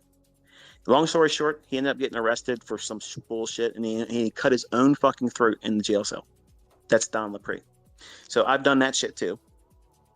I sold a book for handicapping horse races, and the only thing I did was I literally, as a young man, I was a teenager, I went to the library in Essex and looked up handicapping horse races. And I took a book and I condensed it down to 15 pages and I put it in the city paper and I sold it for $19. And I was making more money than I was making when I was working as a fast food guy. So I said, fuck this, I'm not working. And I did that for about 3 years. And I only put the ads in the Avenue, which is a little shit rag newspaper on Thursday that came out. And I ran on the city paper, making money handicapping horse races. And it was something I just simply condensed. And there it was. But gamblers are sick individuals. And I didn't realize that at the time. I just figured, oh shit, I'm going to sell something. Because what? I see these people that I was working for, they had a mail order business. And they literally were selling things all around the world. All kinds of shit. And I'm like, wow, I want to start doing that. And I talked to one of their nephews and I said, listen, if you were going to do this, what would you do?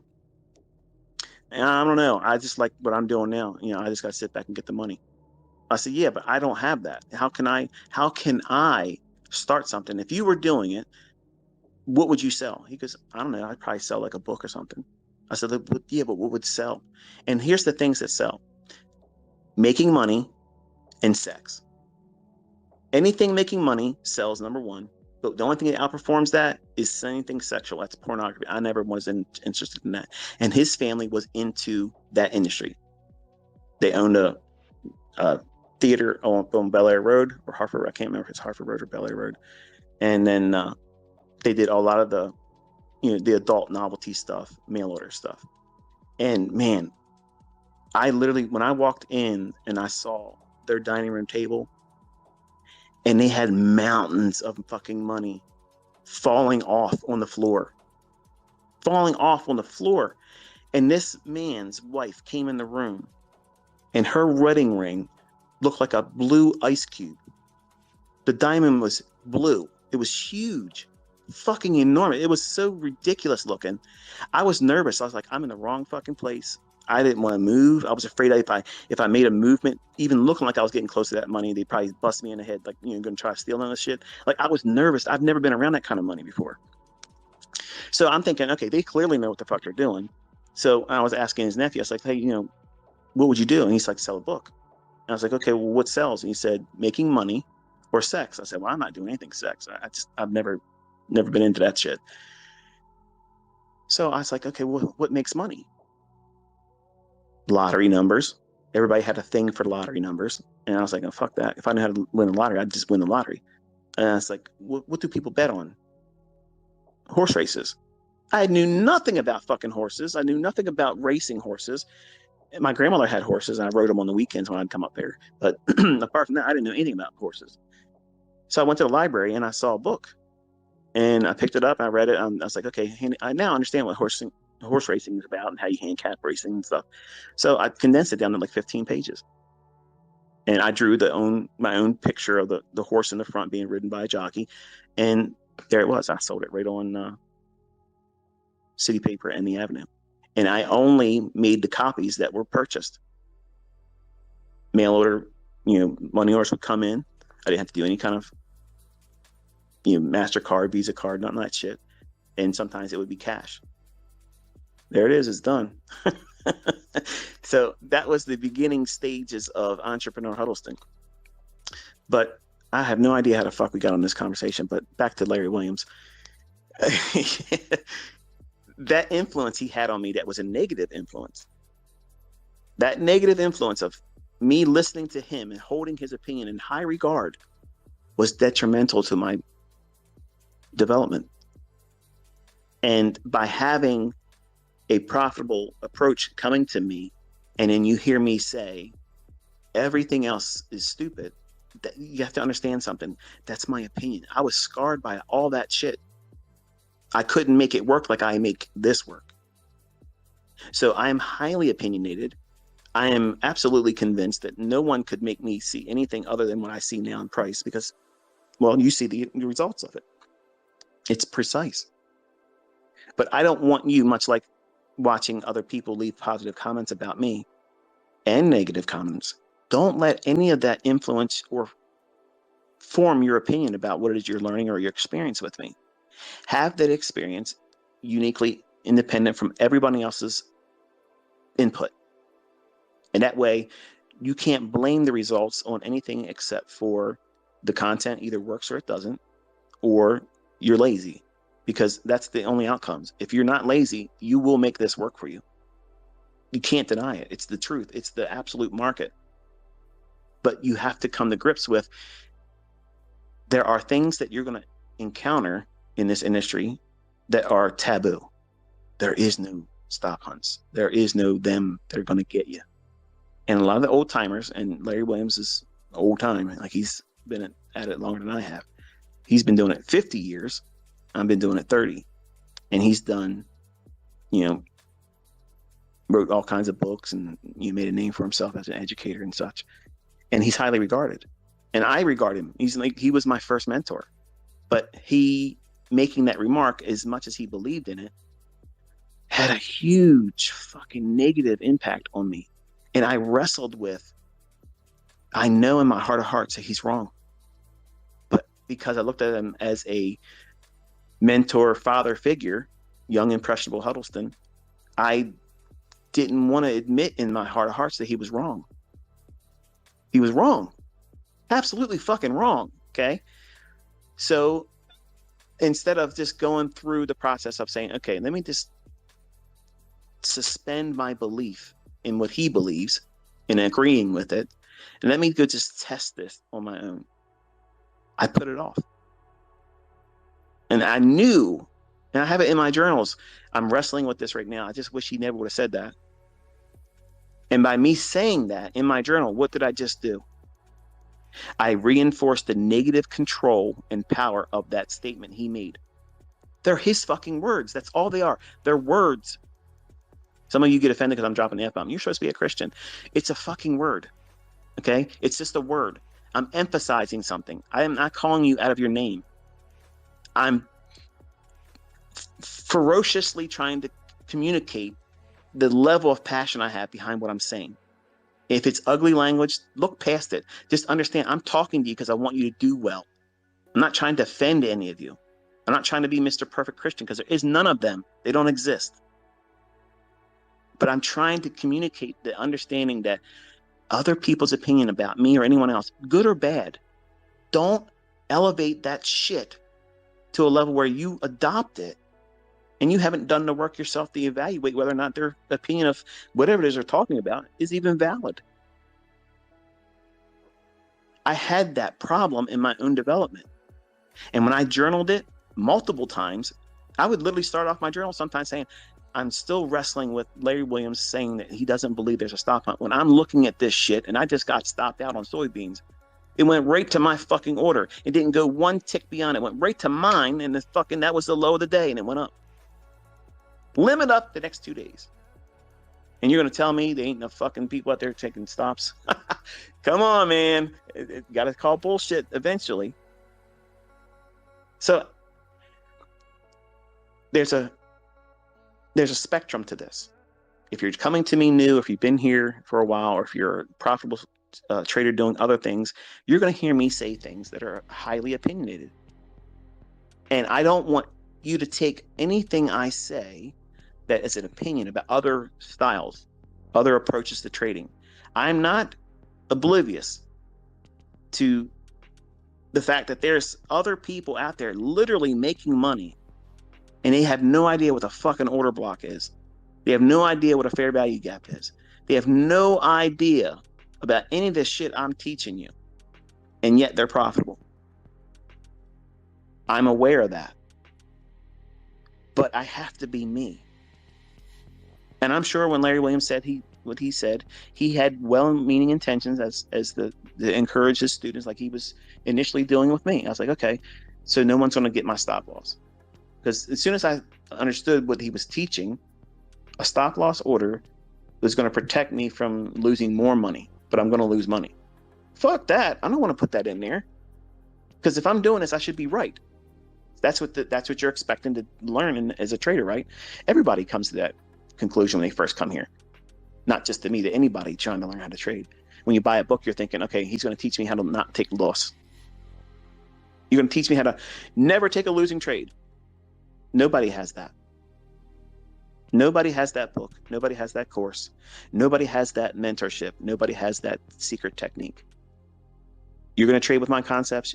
You're going to have losing trades and you're going to have winning trades, like anything else. The difference is when you are wrong here, you're not going to be going back and trying to form fit what setting on your indicator would have avoided that. You fucking lost. Next trade. It doesn't mean anything's broken. It just means you had a human error. You did something wrong. Own it. Take full responsibility for it. You've had money management behind the trade properly. It did not crush your account. It did not make you nuts because you had a losing transaction. It just means, guess what? You got a flat tire. It sucks. Suck it up. Get on the road again. It's simple as that. But you're going to make it bigger than it really is because you're bringing in what? Preconceived notions to, hey, every trader that makes money never loses. That's how I went into this. Because I looked at what Larry Williams did, being promoted back then. Oh shit, he took $10,000 to $1.2 million in 1 year. And then when I found that he was over $2 million at his equity high, that was it. Nobody could have told me anything bad about him then. And here's the thing. He lost more than half of that equity high. And I didn't even see it like that. I held on to the fact that he got up to 2.2 million. Hey, he did 2.2 million. He didn't go home with 2.2 million. He got there though. Now, as a trader looking back now, more mature, I can appreciate the fact that he went from 2.2 down to 700,000 and back up to 1.2.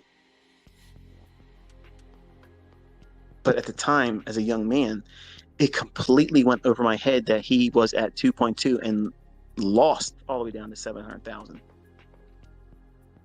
That, to me, is much more impressive to come back from that drawdown and still come out with 1.2.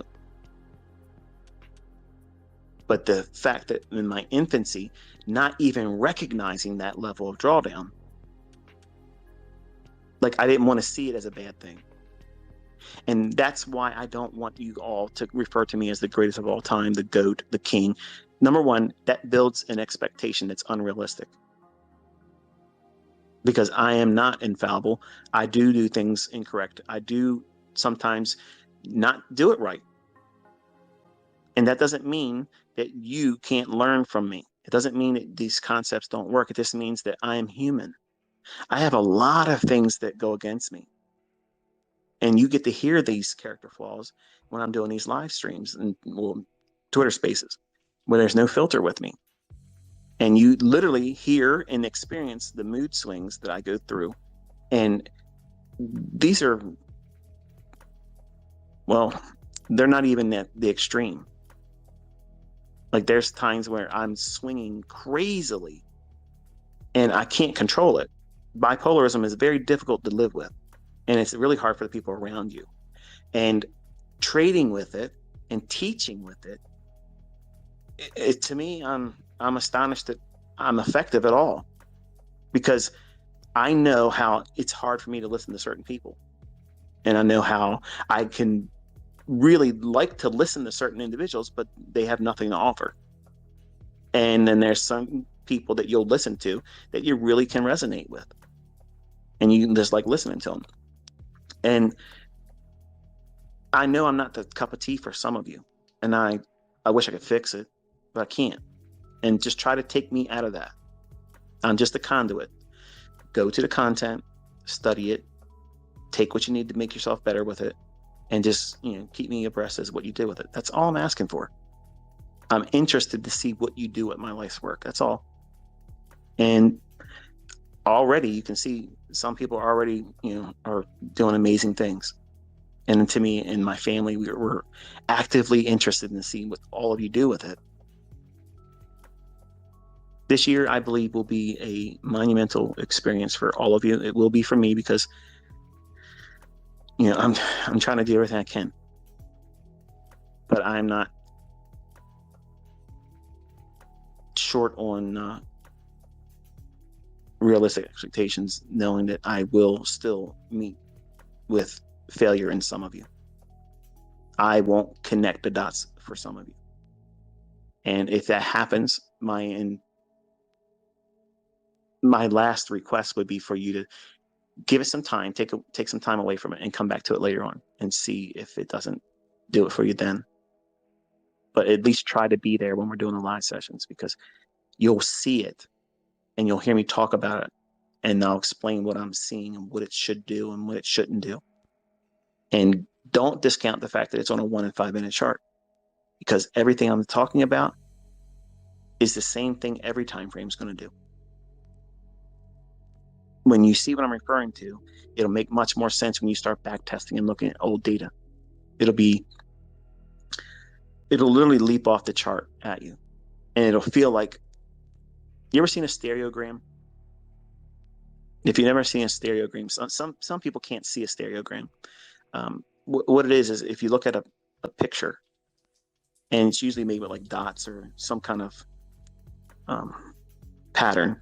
And if you look at it casually, it just looks like, okay, well, there's nothing to that. But if you let your eyes relax, almost feel like you're crossing, there's a 3-dimensional image that'll come to view. And when you have the experience of, once you understand what I'm teaching you, you'll look at the charts and they'll be just like that experience the first time you see a stereogram. And probably some of you right now, if you're Googling, what is a stereogram? If you've never had that experience of seeing one, it's really neat. And some of them are pretty lame once you finally see what they're hiding. But they'll draw like a picture of a horse. There'll be an image of a horse or a fish, or it could be a word or whatever. Something's hidden inside that picture. And when you finally see price for what it is, on the days it's going to do certain things. Like, for instance, the other day, not yesterday, not the day we just finished, but the previous day, where I gave you every level for the day, and it ran up, closed in the 60-minute fair value gap, broke down, went back to the opening gap, and down into the fair value gap that's shaded in blue. Like, it did the whole full Monty that day. Every level I gave you had something to deal with that individual day.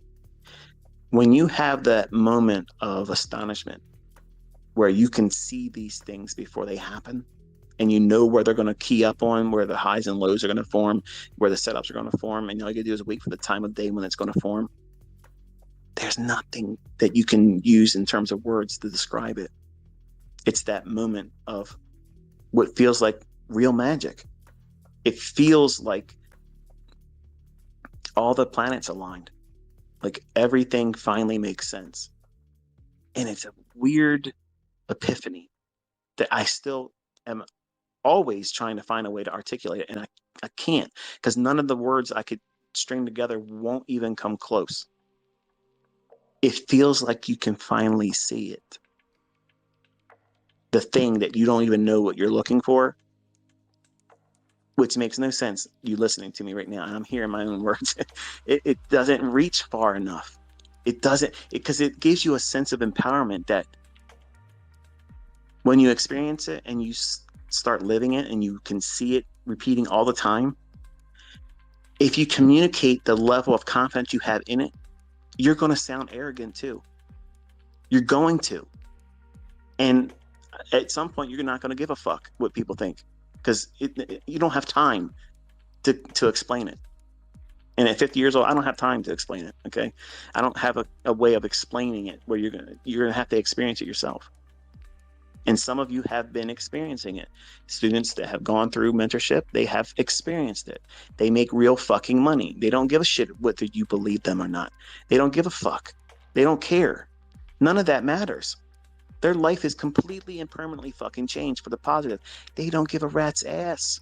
Who's making videos about what? Who's talking about what? They don't give a shit. When you start making money, be honest now. Tweet me right now. Who's going to be the one that gives a fuck what anybody else thinks when you start making bank? Name the person you're going to give a fuck about hearing from when you start making 6 figures a year. Who's going to be the person that's going to make you feel bad about doing that? Is there anybody you can name? Because chances are you're probably typing nobody. Yep, nobody. That's the person that's going to influence you. Because none of this is going to matter. Anybody's opinion about what you're doing when you're being successful matters not. And there's nothing wrong with living like that. Being successful is always going to have some measure of other people being angry that they couldn't do what you're doing. And now they've cultivated this mindset that if you can do it, you owe everybody else a piece of it. Because it's not fair. Equality. Here's the equality. I'm giving it to you for fucking free. You all have the same advantages. So do it. Do it. But once you get there, don't be stingy with it. Help other people. Do something nice for other people. I want to hear about that. I'm hoping that I've encouraged that type of mindset in all of you. And when you get to that point when you can afford to do things nice, you don't have to make a big show of it. I have people that are building hospitals in other countries. I have people that are building orphanages. All these things like that, to me and my family, when we see that type of stuff, that's incredible. That's stuff that really matters. Not, I bought a fucking Lamborghini, man. I had to pay cash for it. It's great. Fuck off. Nobody cares about that. Lamborghinis are out of style. Okay. The Bugatti, man. I want to be impressed. Show me a Bugatti. Buy the first Bugatti. That's what I want. Because if you ain't got a Bugatti, I don't give a fuck about your car. So, in closing, we've covered a great deal of things, obviously much more than you probably paid for, but there are no refunds.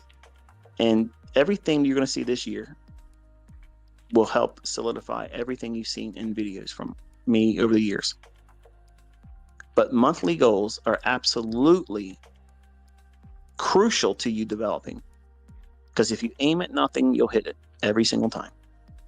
And if you're here to learn how to make money and you're not aiming for something in terms of monetary goal, if it's realistic, and I think 10% or less, and 10% is 2.5 years minimum experience, consistently profitable minimum 2.5 years like that, then and only then would I even promote the idea of aiming for 10% a month. But prior to that, nah. Just aim for 3 to 6%. The end of the first year, you should be going into your first full year, going into the second start of the new year. That should be a goal of 6% per month. And accepting the fact that sometimes you won't hit it, but you won't be in a rush to try to get it before the end of the month. That's the difference. And that's also a growth that you'll have to go through that's uncomfortable because you want to be perfect. You want to hit your monthly goal every single month. And when you go into drawdown, you're going to feel like you want to make it back. Or worst case scenario, think, okay, my goal is 6%. And on January 1st of the new year, when I start as my second year in 2024, you have a goal of 6% and say you only make 3.5%. Don't go into February trying to do the 6% plus the difference that you didn't make in January. Just accept the fact that you didn't hit it. Learn from that. Develop responsibility and discipline not to chase the money. You're sticking to a process. Are you going to be mad if you have a 6-figure account, $250,000 funded account, and you made 3.5% in January, 6% in February, 4% in March, 1% in April, 6% the next 3 months after that, and then 2%, maybe break even on a few months the rest of the year. Is that a failure? Fuck no, it's not a failure.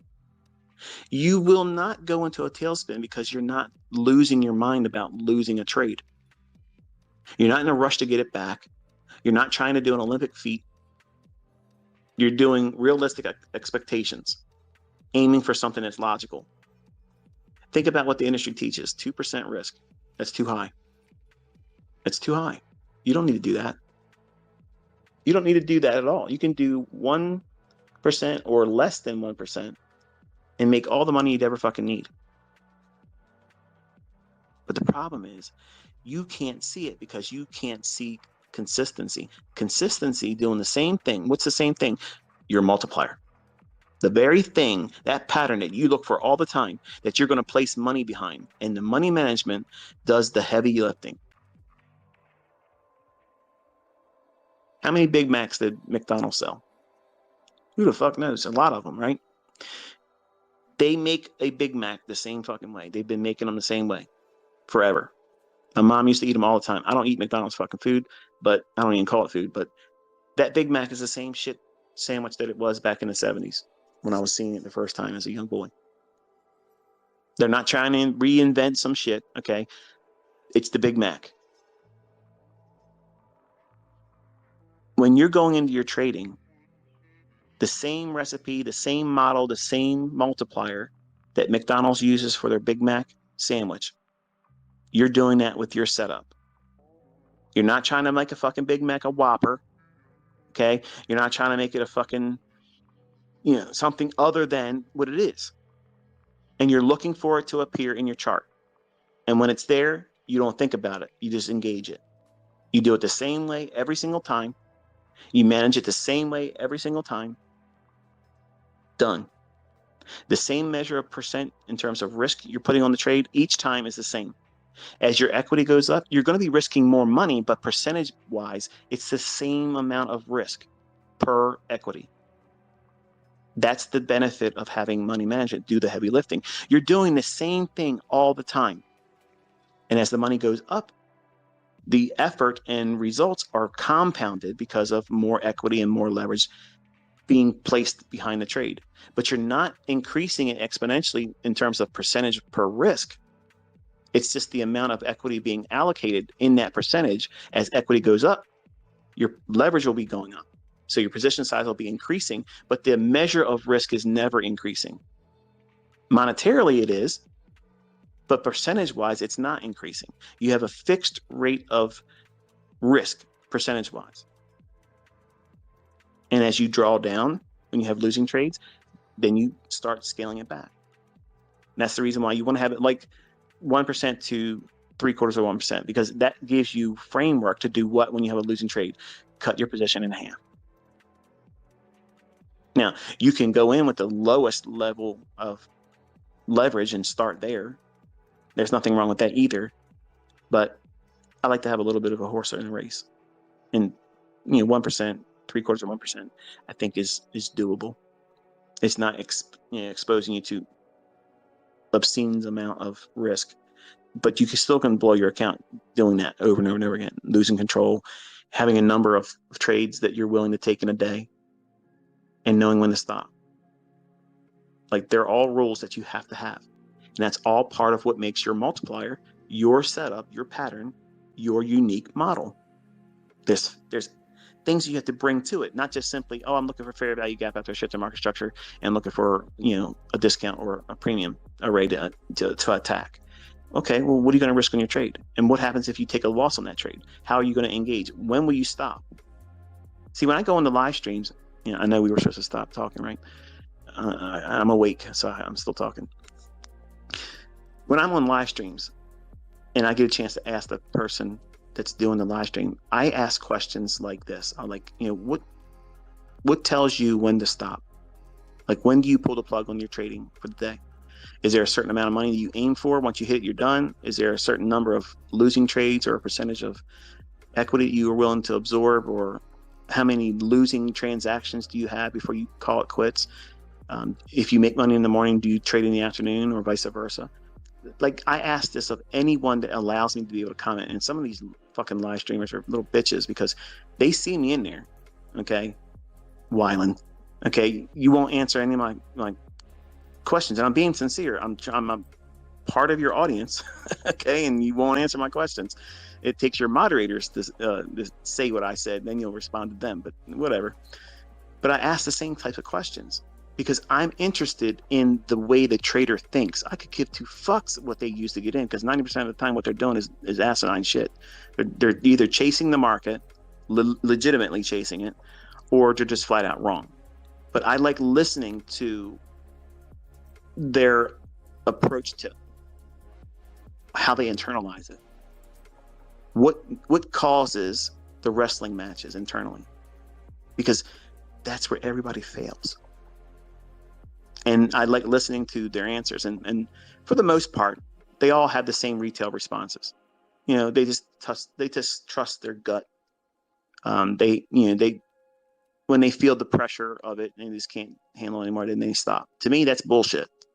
You have to have it written out. I'm going to take a losing trade once in the morning. And then if I have a losing trade in the morning, I'll go one more time. If I lose again in the morning session, there is no afternoon session. That's it. We're done. Because I'm at my 2 loss in the same session, and that means I'm probably going to be going in bitter and sore and wanting to prove something, and I want to get it all back in the afternoon. So therefore, do what? Just take it home. Go in there tomorrow and trade again. That's why I'm teaching you that way. In time, you'll know when you can go in the afternoon and correct that. But you don't know what that's like when you're brand new. You're impulsive. You have no idea what you're doing. And I have to be careful what I was going to say, because another person I like watching would probably be offended about what I'm going to say, and it wouldn't even have anything to do with them. So I'll hold that thought for a different conversation. But you have to know what causes you to say, I'm not doing it. If you take a losing trade in the morning and you don't take a second trade at all, then you can go in the afternoon, trying to just take some of the loss away. You're not trying to get it all back. You're not trying to double the loss into a gain. These are all rules that have to be outlined, written, not, well, you know, I'll use that today because it feels like I should do it. No, you have to be rigid with these rules. Big Macs are not fucking made with chicken strips, okay? It's the same wannabe beef in those fucking pieces of bread, lettuce, and Thousand Island sauce they call special sauce, okay? That's a Big Mac. So they're doing it the same way all the time. Sometimes the Big Mac you get isn't fit for eating. And it's just like the fucking trade sometimes. You're going to get into it and it ain't going to be worth having. That's the way it is. Sometimes you don't get what you paid for and you get a bad result. Doesn't mean Big Macs are going to sell in the future. There's going to be lots of people that want Big Macs. And just like that model that you're following, once you identify what it is that you're going to be following, you're going to still trust it, even though it gives you once in a while lackluster or subpar results. And that is a learning curve that some of you aren't prepared for. You want it to be perfect. You want it to be painless. You want it to have no adversities coming through. Walking through the door and it's just right to the penthouse. Fuck that. No, nobody has that experience. Nobody have ever had that experience. And you're not going to be the one that gets it. Even if I was to sit down with you personally and trade live right next to you, you still would have adversities. You're going to have uncomfortable periods where you're not going to know. Like, think about it. When I'm doing certain things in videos, like, how did you know this? And how'd you know? And I'm expecting you to talk about, hey, that entry pattern was framed on this logic here, and your stop loss was framed on that. And how'd you get to that target? You're worrying about other shit. That's the least important thing. Why didn't you use that fair value gap versus this one when that question you're asking is actually answered in the 2022 commentaries? You got to get past the first couple videos, folks. You got to watch them all. That's why I put it in there. So it's not for a lack of, trying. I put the information in the lectures, but you have to watch them and not just listen to him. You got to take notes and then go and say, okay, what he said about the market doing these certain things. Let me see if I can go and see it. And boom, there you'll see it. And then it's now understood. You don't need to watch the videos 15 times to get the real flavor of what I'm trying to communicate. You'll see what it is, and then you won't need to go back to that topic anymore. But anyway, I'm quite certain my wife is flipping out down there, and my children's probably asked my mom, their mother rather. Dad's been up here a long time. Yes, I have. I've had a lot of fun tonight, and I'm feeling much better, and I've thoroughly enjoyed having this discussion with you. It maybe not so much answered the nuts and bolts of what it is that you should do, because if you're leaving this discussion feeling like 25%, 30% a month is doable consistently, I'm going to argue that with you. Because if you're starting out just now and you think that's a goal for you to be trying to go for right away, don't do that.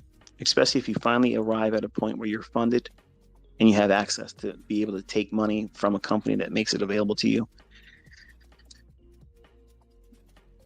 Be comfortable with doing the least in the beginning, because it's so easy to ruin it for yourself. And it's such a hard thing to climb back out of. It's much easier to defer instant gratification trying to do a lottery win or a big windfall victory, because once you suffer that, it stays with you.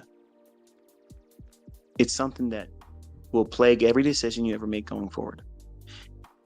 I can't tell you how many times when I put a trade on, as soon as I push the button, sometimes I'll have a flashback of something I did in another market decades ago. And I wasn't even thinking about that market or that even remotely happening in recent weeks, days, or months.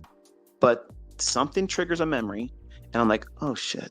And it causes me to second guess something, which causes me to get slippage on the position entry. That's normal.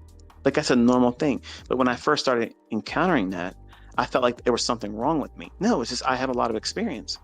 And because I was learning to do this improperly, because I didn't have a mentor sitting down with me in the beginning. You know, the good Lord himself was the one that was giving me the tenacity to stick with this and guide me through all the turmoil. But I didn't have like this guy like you got right now that's bloviating on about what you should and shouldn't do. And it's hard to climb out of that, pit once you place yourself there. Even if it's a small little drawdown, there isn't enough encouragement to fix that stain that puts on your career as a trader, because you all want to walk through with, perfect linen, no soil, no stains, no tears in your garments. That's not going to happen. You're going to get beat up. You're going to get a black eye, a deviated septum, broken ribs, might lose a couple teeth. You're going to lose some hair. It's going to gray. You're going to have all kinds of struggles the longer you do this. And it's all part of it. And you got to know what you're getting involved in, because it's not all peaches and cream here. You have to be comfortable with, I'm losing sometimes. And that's fucking fun, because it's not taking me out. I'm going to win. Every time I have a losing trade, the next trade, I'm trying to be even more precise with my entry and more precise with my exit. And I'm doing it with less risk. And I turn it into a way of personal victory, doing exactly what I'm supposed to do within the rules and the context of how I'm trading. And if you do that, guess what it does for you as a byproduct? It prevents you from going lunacy, like losing your mind, trying to get it back all right away. You won't have any anxiety about forcing yourself and being correct in trying to repair the drawdown right away. And here's the other thing. You won't regret not catching the big windfall wins. Think about how many times have you watched me do a trade or watch the market tear off, and you can see it in hindsight. Oh, if I would have just been there, I could have done that. See, that's a problem for a new trader. That's a huge, huge problem. Only recently, in the last, I don't know, maybe 8 years or so, fear of missing out, FOMO, has made its way to the vocabulary of a new startup trader. When we were coming up in the 90s and even before me, folks would make no mention of fearing missing a move. We were all scared shitless. Like, we were afraid to get in the markets because we were told what? Everybody loses their ass in the commodity markets. Don't trade commodities. Well, you know me. You say, don't step on the grass, I'm going to moonwalk across that shit. So I jumped in there fearless, and I'm going to do whatever I got to do to make money, and then lost my ass right away. So I had to learn how to trade. You are going to fear missing out on all these moves until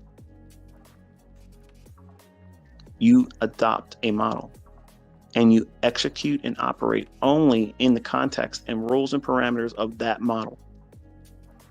When you do that, you will, number one, be sober-minded about how making money is the number one common denominator while you're doing what you're doing. You're not in here to try to impress anybody. You're here to make fucking money. That's it. You got bills to pay. You have a lifestyle you're trying to flesh out for you and your family. There's no shame in that. There's absolutely nothing wrong with that. And having lots of money, that's not evil. The love of money is the root of evil. Not having a lot of money is evil. That's bullshit. That's a twisting of it. So having a lot of money is wonderful because you can do lots of things with money with the right mindset and heart. You can do a lot of good things for other people. But if you don't have a model, you will look at moves tear off, and you not being a part of that move will make you do what? Regret, chase, and have remorse for not having been a part of it. And that fear of missing out on the next one will drive you crazy. But now if you have a model that tells you, I'm engaging, I'm only going to get this many points during this session. Once I get it, I'm stopping. I'm closing my fucking charts. I'll come back in the afternoon if my model says I can. If it says no, I close it and I come back the next day. And that makes you money. And you're not worrying about anything else outside of that because you're keeping your focus on following the fucking rules. If you follow the rules when you're driving your car and you follow all the laws, you don't speed, you stay on your right side of the fucking road, and the next person does the same way. And as long as there's no weather issue, chances are you're probably going to arrive in one piece. Change any of those circumstances, and guess what? You've invited chaos. And chaos likes to come in there in an astonishing manner. Sometimes much more expensive than you've ever imagined it would be. And that's the same thing you'll get in your trading. If you open yourself up to things that your parameters and your rules are meant to protect you from, what's it protecting you from? Yourself. See, the broker isn't going to do anything to you. The market is not going to do anything to you outside of what you allow. It can't take anything from you if you don't enter the trade. It can't take more money from you than you've allowed it to through leverage and your stop placement. Your broker can't make you put the trade on, and your broker can't make you take the trade off unless it margins you out. So who's really running this shit? You are. But everybody, when they first start, they like to find the fault with somebody else. Oh, this guy taught me bullshit. This guy didn't teach me this way. Oh, my broker didn't let me do this, and I did that, and I did this. No, own it. You fucked up. It's a learning experience. Grow from it. How do you present a track record of consistency without having a rule-based model? I don't understand that, because I'm not impressed with somebody just winging it putting trades on sometimes with a stop loss, sometimes not, and only coming out of drawdown when you have the highest level of contracts you can afford, even if it's real account. That to me is not skill. That's just somebody that's just trying to dig their way out of a pit. And that's the extreme of it. And you don't want to open yourself up to any of those types of things because they're avoidable, number one. And it's all rooted in public image, whether it be your friends and family and coworkers or the circle on your social media platforms, whether it be Twitter, Instagram, Discord, Telegram, whatever the hell it is. Those people are not going to increase your bottom line. They're not. But guess what they can do? They can affect it adversely because they're going to influence you into making you feel like you didn't do enough. You didn't impress them. You didn't have enough size on that position to warrant a like or a comment from somebody or a reaction from someone. If everything you're doing in your trades is geared at trying to get public acceptance or my acceptance by a like or a retweet or something to that effect, you're doing it wrong. It doesn't matter what I think or anybody else thinks. Did you follow your rules? Did your model deliver like you expected it to do? Did you manage risk impeccably? If you've done that, do the same thing the next time. And that's all it fucking matters. That's it. That's all this is. That's all trading is. You're keeping the bullshit out. You're not letting toxicity come in, whether it be from your friends and family, co-workers, or social media. See, social media is that fucking relative that comes to the fucking Christmas party and shit that damn well every time they come there, they're drunk, they're disorganized, they're dysfunctional. They bring all the bullshit. They're the black cloud that comes in there, and every horror story that can be talked about, they're the one bringing it. And you feel like they've sucked the life out of the entire experience. That's what social media is. It's the unwanted cousin that you didn't want to have show up at fucking Thanksgiving. That's what social media is. And you all love them. You keep signing into it, loving it. Because you're addicted to that drama. You're addicted to that bullshit. And none of that's going to make you money. None of it. It'll distract you. You'll miss trades. You'll worry about bullshit. And the whole time, the market just presented something that you just missed. So you're going to have to be a guard of your attention. Who are you giving your time to? Are you giving your time to someone that's actively pursuing a better outcome for you? Or are you watching somebody that's trying to sell something to hopefully get money out of your pocket into theirs?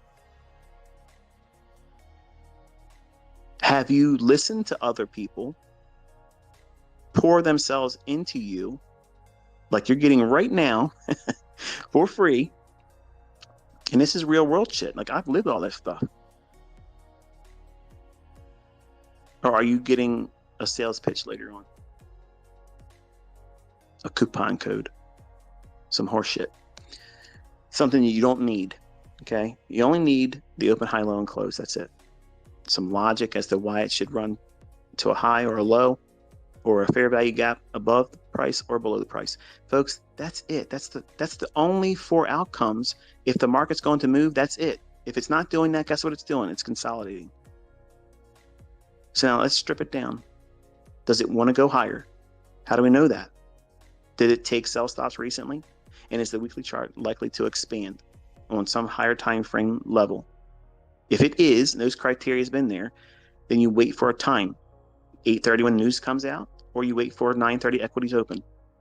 And you look for evidence of displacement to show you that it wants to go there. Once it does that, it's just shift in market structure. Okay, great. Use your fair value gap. Go in and go and buy it. Put your stop loss where I taught you, right below the low.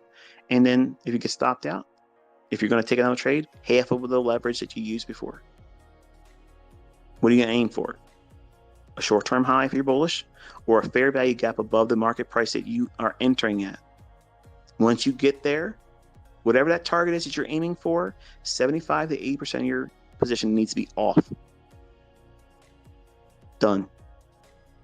Now, that's how you can do this model where you're aiming for several handles. Once you bank that, then leave a little portion on to see if you can get a runner. And many times you're going to find out that that smaller portion pays for in full some of your losing trades. So it allows you to smooth out all those imperfections in your performance. And that's something that you're going to want to have as a trader. Something that helps you weather all that normalcy in trading, where you think it's a straight vertical line of everybody's making money.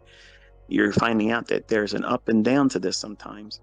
And you need to be able to keep that down slope, the drawdown, managed.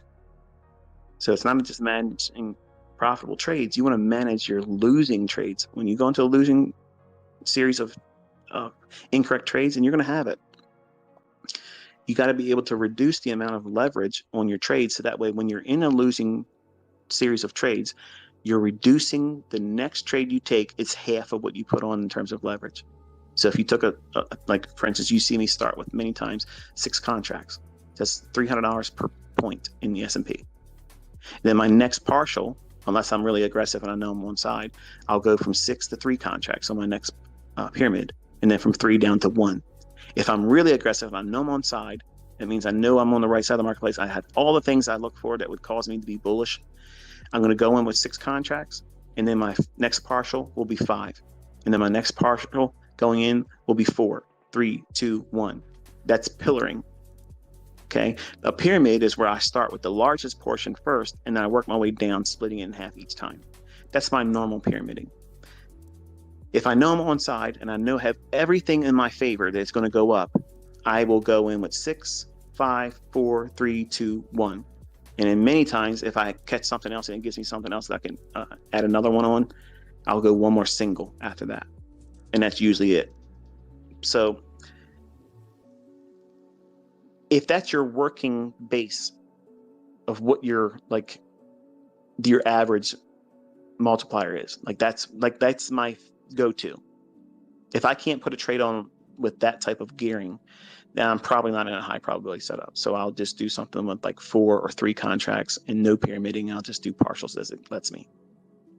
So you'll see those examples when I'm doing, the live explanations. I'll say, okay, this is a trade where I would have done 6 here. I'm going to say what I would do. I'm not going to push the button. So that way you can clearly see I am not front running anything, not even in a demo, nothing.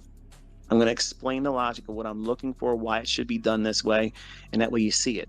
Somebody's still going to bitch and complain that you're not trading ICT, but I'm still going to call it to the fucking degree of perfection. And they're going to miss the whole point of doing it. Don't be that stupid person, okay? Don't be a fucking Carl. There's no Employee of the Week award around here. But I think that's going to be it tonight. So I'm going to close this one, and hopefully you got something out of it. If not, I hope I entertained you for the time we've been together. Trying to see what I got here. Hold on one second.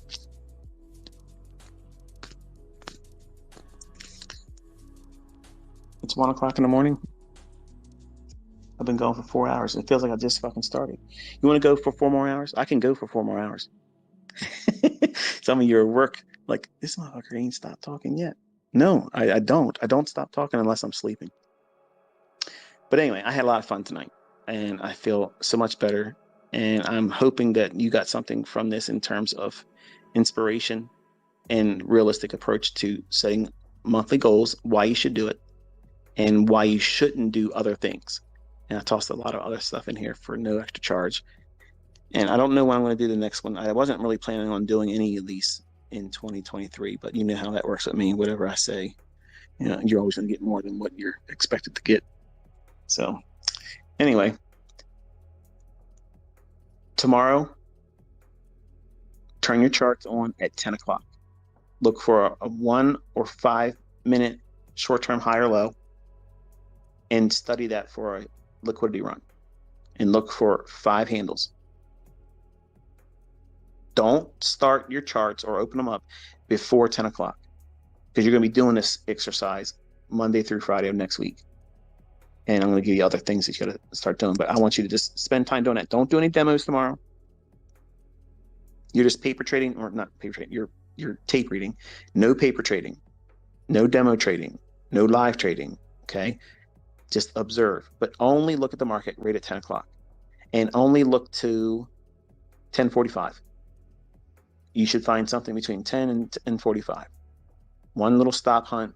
Look for 5 handles. If you don't get it, if you can't see it in real time, just after the fact, after it happens, and you can see it for what it really is, then log it. Put that in your journal, and you'll see what I can do with that with your learning the following week. Okay, and all of this will help frame tape reading and understanding how to find setups, and it's applicable to higher time frame charts. Don't think that this only works on these smaller time frames. It doesn't. It works on all time frames, but you have to the logic that I'm going to share with you, as we go through this year.